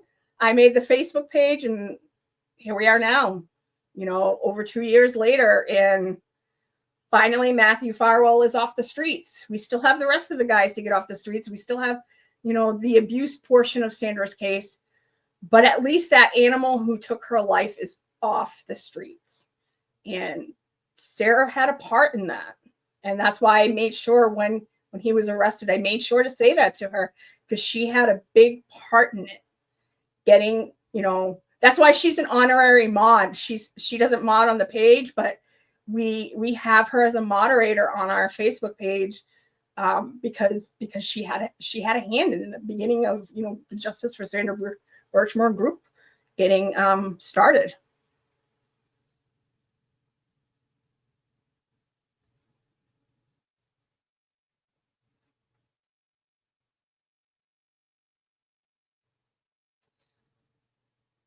Yeah, and like Sarah said, that Brandon's case, we were thinking that when we would talk all the time about it, like we were wondering if it was to get his organs, trafficking or organ harvesting.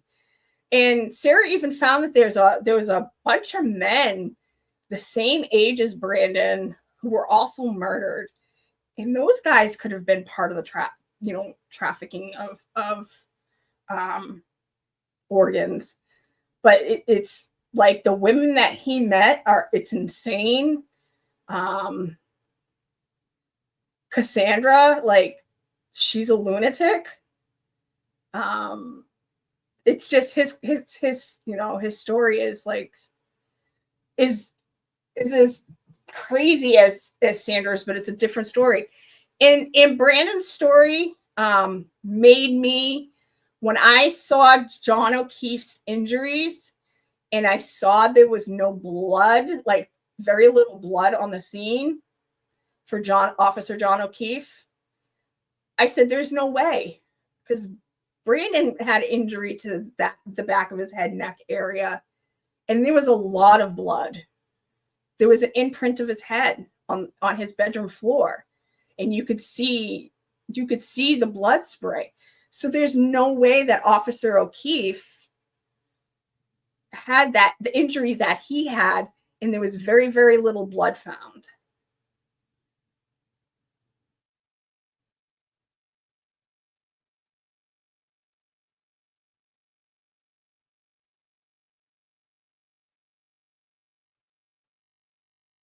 Once they found his new NC license, they no longer wanted to life flight him.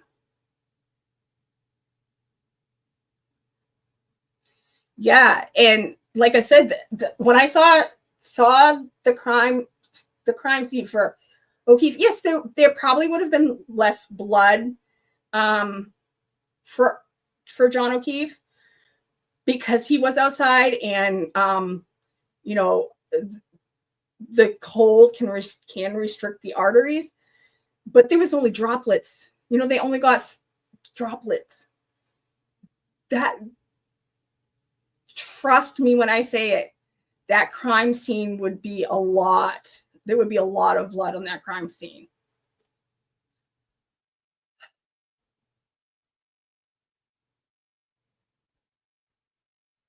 Yeah, Brandon, his birthday, is it the 7th? It's the 7th, right? It was September 7th. Let's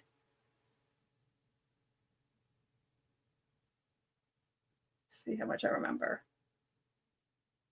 Couldn't remember if it was the 7th or the 9th. Yeah, it was that Saturday. He was the 7th.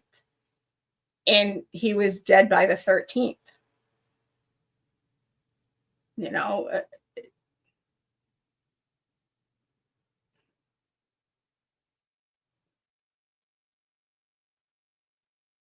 Whoops. Yeah, that's what I thought, September 7th. I agree, Sarah. I fully agree with that.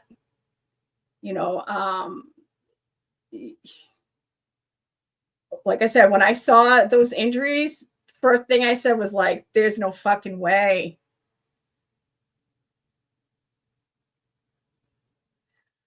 I know there's so much more, but that's why I said, like, I would do for our first episode, because that shows like the initial, like your initial, what was going on, and then I would have you come on and we can hit the ground running from there. I think the first episode we did is a good like intro to the case. And then after I stream that, we'll do the second, have you come on and do a live episode with us.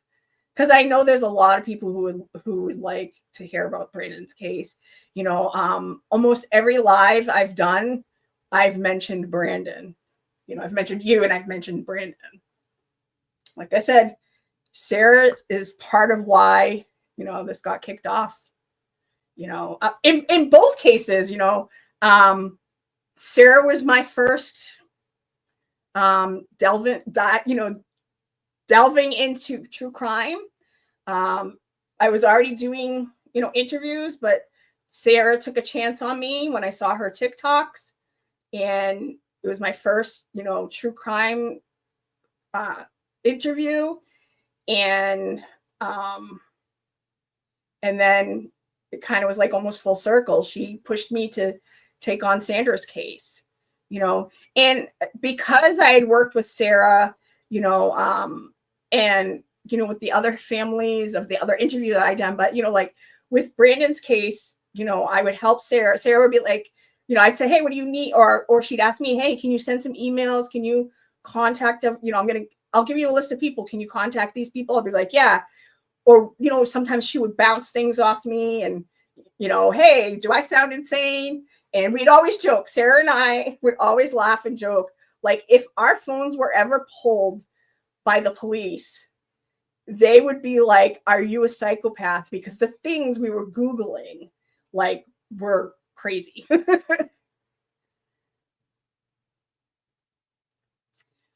Yeah. Insane. 6 years. I can't. 6 years. I mean, just think of that, people. 6 years without getting justice. 6 years without getting answers. 6 years having to be the investigator on your son's murder. And like Barb, 3.5 years went on before Sandra's case, before the FBI stepped in with Sandra's case.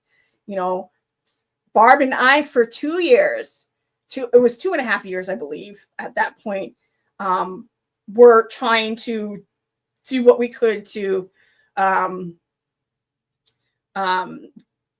solve Sandra's case. We knew who did it. We just had to prove it. And it's tough trying to do that, when you don't have the funds and the connections to everything. And, it's when you're a police officer, you have a police station behind you. You have money from the state and money from the town to do your investigations. When you're just a layman, it's really hard. And also, like in Sarah's case, she thought the police was doing their job. She thought at the beginning, they're going to investigate my son's case, and then she found out, no, they didn't. They didn't do it. It's heartbreaking because you don't realize when the police aren't doing their job till it's gone by.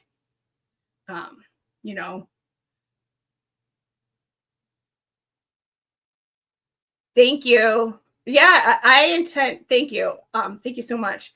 I intend to keep staying on this.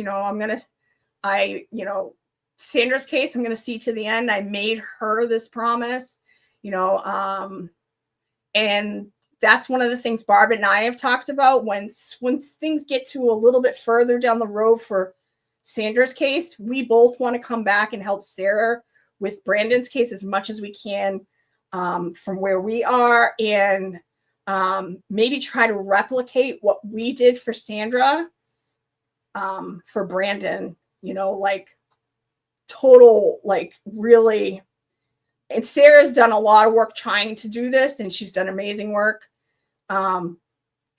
Get the public, get more of the public behind, because once you get the public, like once we started to get the public with Sandra, the ball really started to roll. And I'm hoping that we can bring some of that to Brandon's case once we get a little bit further down the road with Sandra's. Yes. Yes, Brandon. Yes. Thank you for sharing that, Barb. You know. Does anybody have any questions about Brandon's case or Sandra's case? It took a turn, but a good turn. Like I said, there were facts coming up in the page, and I'm like, this person knows a lot about Brandon's case here.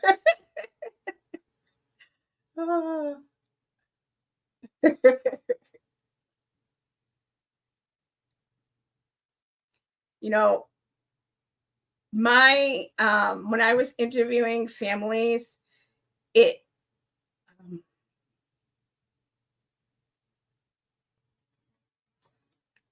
yes, I remember you telling me this, that you hired a bloodstain expert, but we never really got a chance to, get into it. That would love it. We gotta talk. We gotta talk sometime.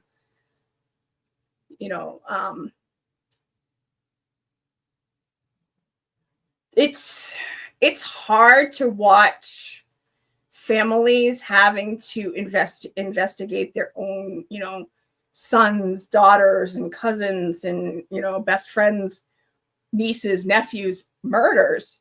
Almost everybody I interviewed, there was a law enforcement wrongdoing component in all the cases I worked on. My second case was a young man who was hit. It was a hit and run by a sheriff's deputy in Tampa, Florida. My third case was Courtney Heater. Sarah knows that case very well. She's the one who brought Debbie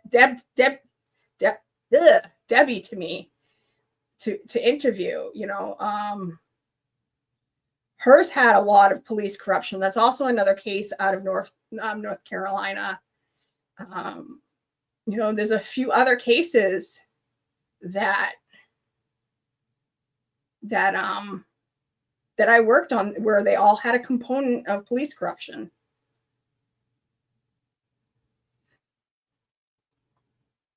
Yeah, that would be awesome if he could. I have connections to his wife, but they keep things separate. Yeah, that would be awesome if he could look at his case, because you need a pathologist with a name to really, really look into Brandon, do a second autopsy. That like we were saying earlier, Brandon was also cremated, so it would have to be an autopsy review. And Courtney's case is crazy too. It's like there's a lot of police corruption in it. There's abuse, so it's a crazy. A lot of my cases were a little bit crazy, and a lot of my cases had a lot of the cases I worked on before Sandra's there was always, that they did it to themselves. Like they said, Brandon did it to himself. They, like Sandra, Sandra did it to herself. All these cases, they said that these people, there was a guy named Maine. His name was Jermaine. They said he shot himself in the head. His girlfriend shot him and made it look like he did it to himself. And the person who was investigating the case, his wife was the girlfriend's cousin. So it's like police corruption. There's, in most of the cases, there's police corruption. And it's crazy how many police officers are corrupt out there. And I'm not saying all are, but there's so many cases that go unsolved because of police corruption. And sadly, so many cases go unsolved or get put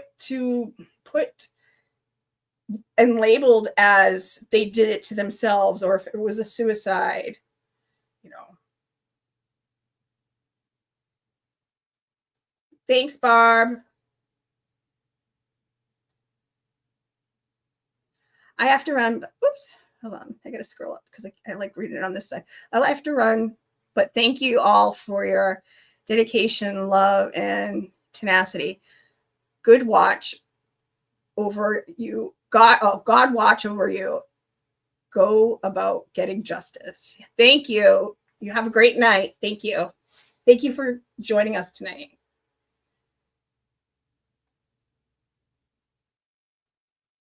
Yeah. So Sarah, as I was saying, after the Karen Reed trial is over, I want to have you come on alive, and we'll talk about Brandon's case because I think, you know, obviously his case needs to get out there. It's another case. Good night, Barb. I'm going to wrap up in a couple minutes, but are there any last minute questions about Sandra's case before we wrap this up?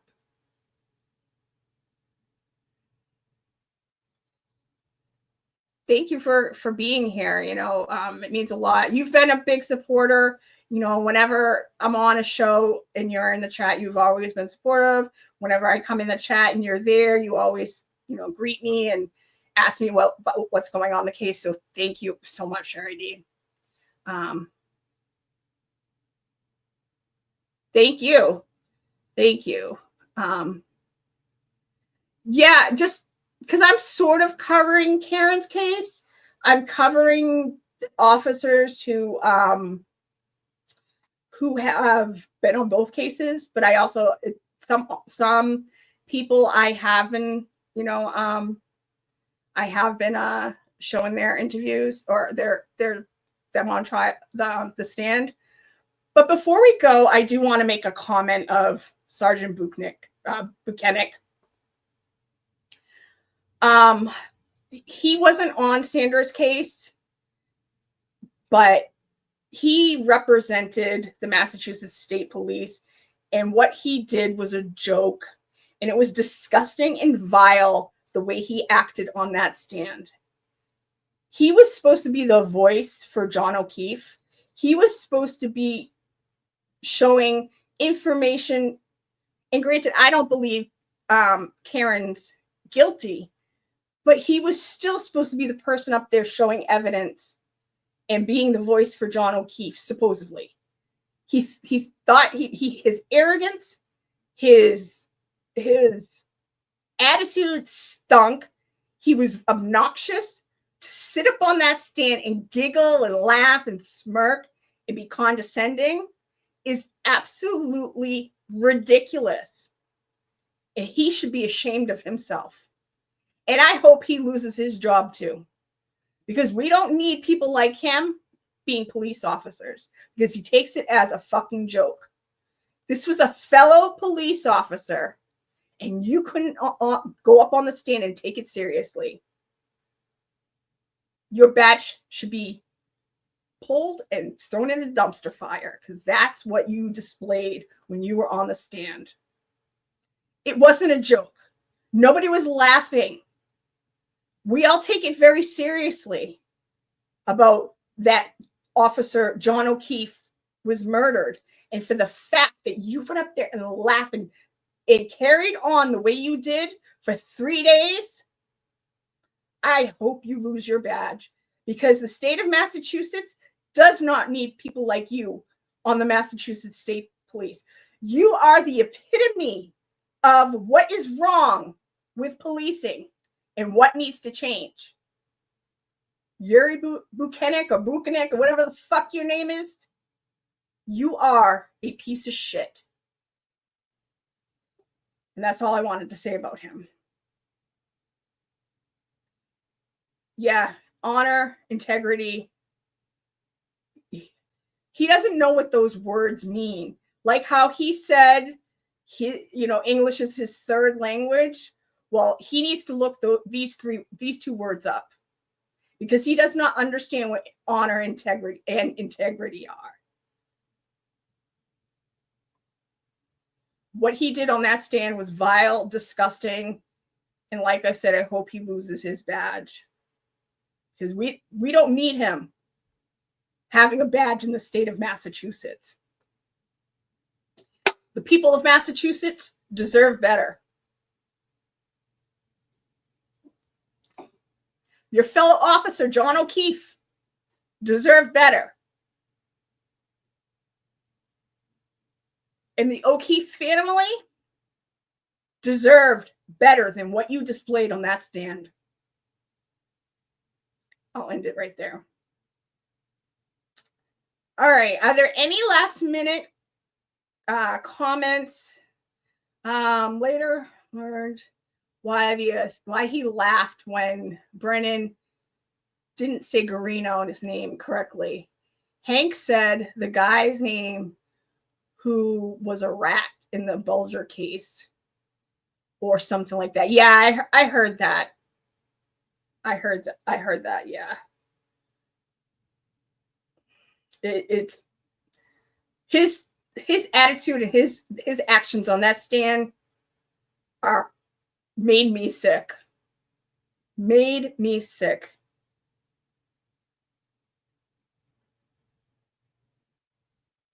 Yeah, it was.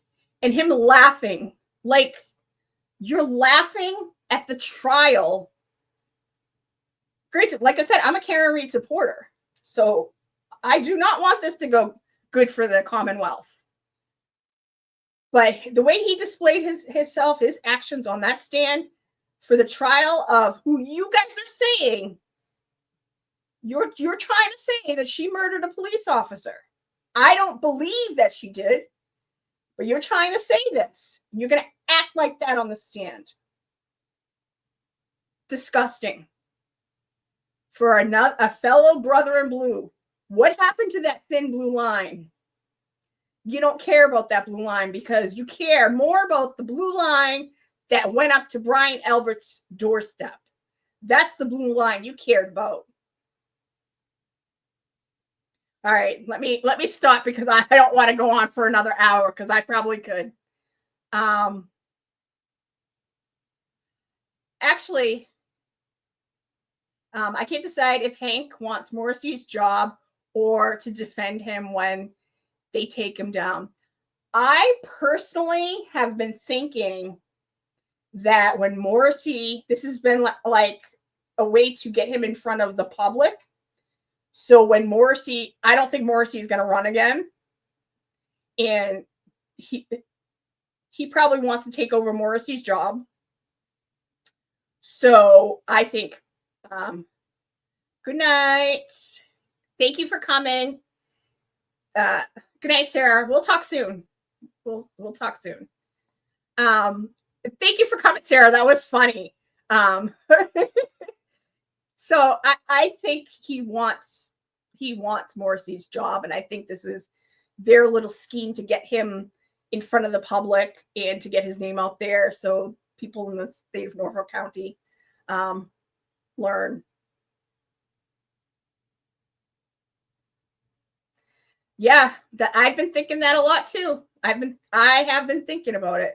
So I'm not sure if Morrissey was to able to leave, if he can appoint his successor. I'm not 100% sure about it, but if that's the case, I bet you know who he's gonna who he would. But I don't, like I said, I haven't looked into it enough to know if that's the case, if that he can appoint. But he can also say, I endorse this person to be my successor. So, okay, guys. I don't want to get into a thing that I did a couple of weeks ago where I kept talking and talking and talking, and it turned into a 3-hour episode.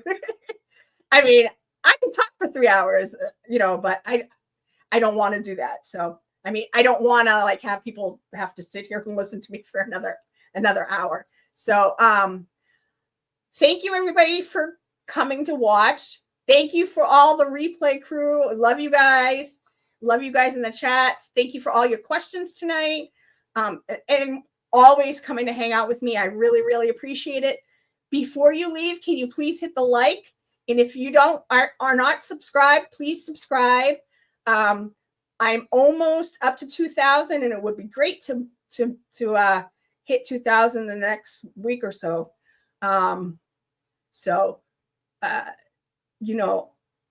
Liking and commenting, it helps the algorithm. And when you're a smaller creator, it helps push it out there. And I've had a couple people over the last week say, I didn't know you had a channel. I didn't know you were doing lives. So it helps. It helps a lot to get my page out there and help keep getting Sandra's case out there, because that's the most important thing. And like doing things like talking about Brandon's case, we got to talk about Brandon's case tonight. So it helps me to be able to push the other cases that I'm going to do also. So I appreciate all of you. Thank you for coming to join me. If you have any other questions, you can message me, or, hit me up on Twitter or X, whatever you want to call it, or hit me up on the Facebook page, from the Facebook page. Or you can go to the, if you go to the Justice for Sandra Birchmore website, which I'm going to drop in the link again, and I'll put it in the show notes. Hi, Danny. Give me one. Are you just getting here, Danny? We're about to head out. Sorry, but I'm just. Thank you for coming. How are you? How are you? Thank you for joining us. But yeah, so if you can message us on that page too, on the Justice page. Barb handles that, but if it's a question you have for me, you can forward it to me. If not, Barb, if it's something that Barb can answer, she'll answer it for you. But we appreciate all of you taking an interest in Sandra's case. It means so much to us, and it's very important. If you are in the area, again, we are doing a standout for Sandra on Saturday. It is, let me bring up the picture again. It is Saturday across the street from the Stoughton Town Hall at 10 Pearl Street in Stoughton, Massachusetts. It's from 1 to 4 on May 17th, which is this Saturday. So if you're in the area, please come join us. We'd love to have you. It's for Sandra's birthday. Sandra's birthday was yesterday, the 13th. So we're doing the standout in honor of her birthday. So if you're in the area, please come down and join us. Yeah. So again, thank you so much, everybody who's come to join us today, join me today. And I really appreciate you all. It means the world to me. And I know it means the world to Barb to talk about Sandra's case. Hi, Lisa. Oh, you guys are coming in. I'm heading out. 2 of you. Replay crew. I know you sometimes do the replay crew. Thank you for joining us. And, I want to make sure that we consistently put out, information on Sandra's case that is right, because sometimes a lie or an inconsistency travels faster than the truth. Oh, thank you. Thank you, Lisa. Thank you. And to correct that lie, it takes so much work, because people already have that lie in their heads.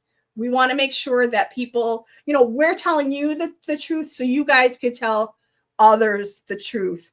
And when you see people say an inconsistency or a lie or just something that they thought was the truth, you can correct them and say, hey, just so you know, Kevin Albert wasn't on the scene the first day. He came on the second day. He was not the officer who found Sandra. No, Proctor isn't a part of Sandra's case. He's on the unit that handled Sandra's case, but he wasn't on Sandra's case. Those things, because the truth matters. And people like to take Officer John O'Keefe's case and Sandra's case and try to connect them more. That's why they like to say the part about Kevin Albert to make them connected. They're already connected. There's enough connected tissue between these two cases. They don't need people to say inconsistencies. There's enough between these two cases that show, they both show that there is a problem in Norfolk County. You know, they both show a pattern. They both show that the CPAC unit under Michael Morrissey, there's an issue with Michael Morrissey, and there's also an issue with the CPAC unit under Michael Morrissey. The MSP officers, the troopers underneath Michael Morrissey, there's an issue with them. I'm not saying all of them are bad. I'm not saying all of them are dirty, but there are some dirty ones in that office that need to go. We talked about a few of them tonight. So that's why I want to always keep correcting, excuse me, keep correcting. I hope not. You know, does Matthew's brother get off scot-free? I hope not. I know the FBI is still working on Sandra's case. I don't know exactly what areas they're fully diving into. I just know there was somebody I know who was interviewed recently. So I do know that they are still looking into the case. But hopefully they are looking into the abuse of Sandra, what came before her murder and what led up to her murder. I hope they're going after people for trafficking. Because Sandra Birchmore was trafficked. You know? So I hope they that's what they're working on. You know, and there's no reason why Michael Morrissey's office couldn't be working on that either. They should have been. You know, Matthew Farwell should have been off the streets 3.5 years ago.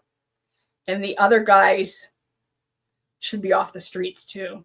But especially Matthew Farwell. They left that animal on the streets for 3.5 years. We all should be disgusted by that. We all should be worried because who else are they leaving on the streets? What other pedophile police officers are they leaving off on the streets? Because they want to cover for them. Exactly. He needs to go. Okay, guys, I'm going to head out. Thank you, everybody, for joining me. Again, hit the share, like, subscribe. I want to get up to 2,000 subscribers, and I appreciate all of you. Yes, we are all disgusted. All of it. All of us are. Thanks again, guys. Thank you for coming. I have a new ending. I don't know if you guys have seen it. I'm going to play it. But thank you so much for joining me. I am Mizzy, and I'm a mixed girl in a mixed up world. Thank you.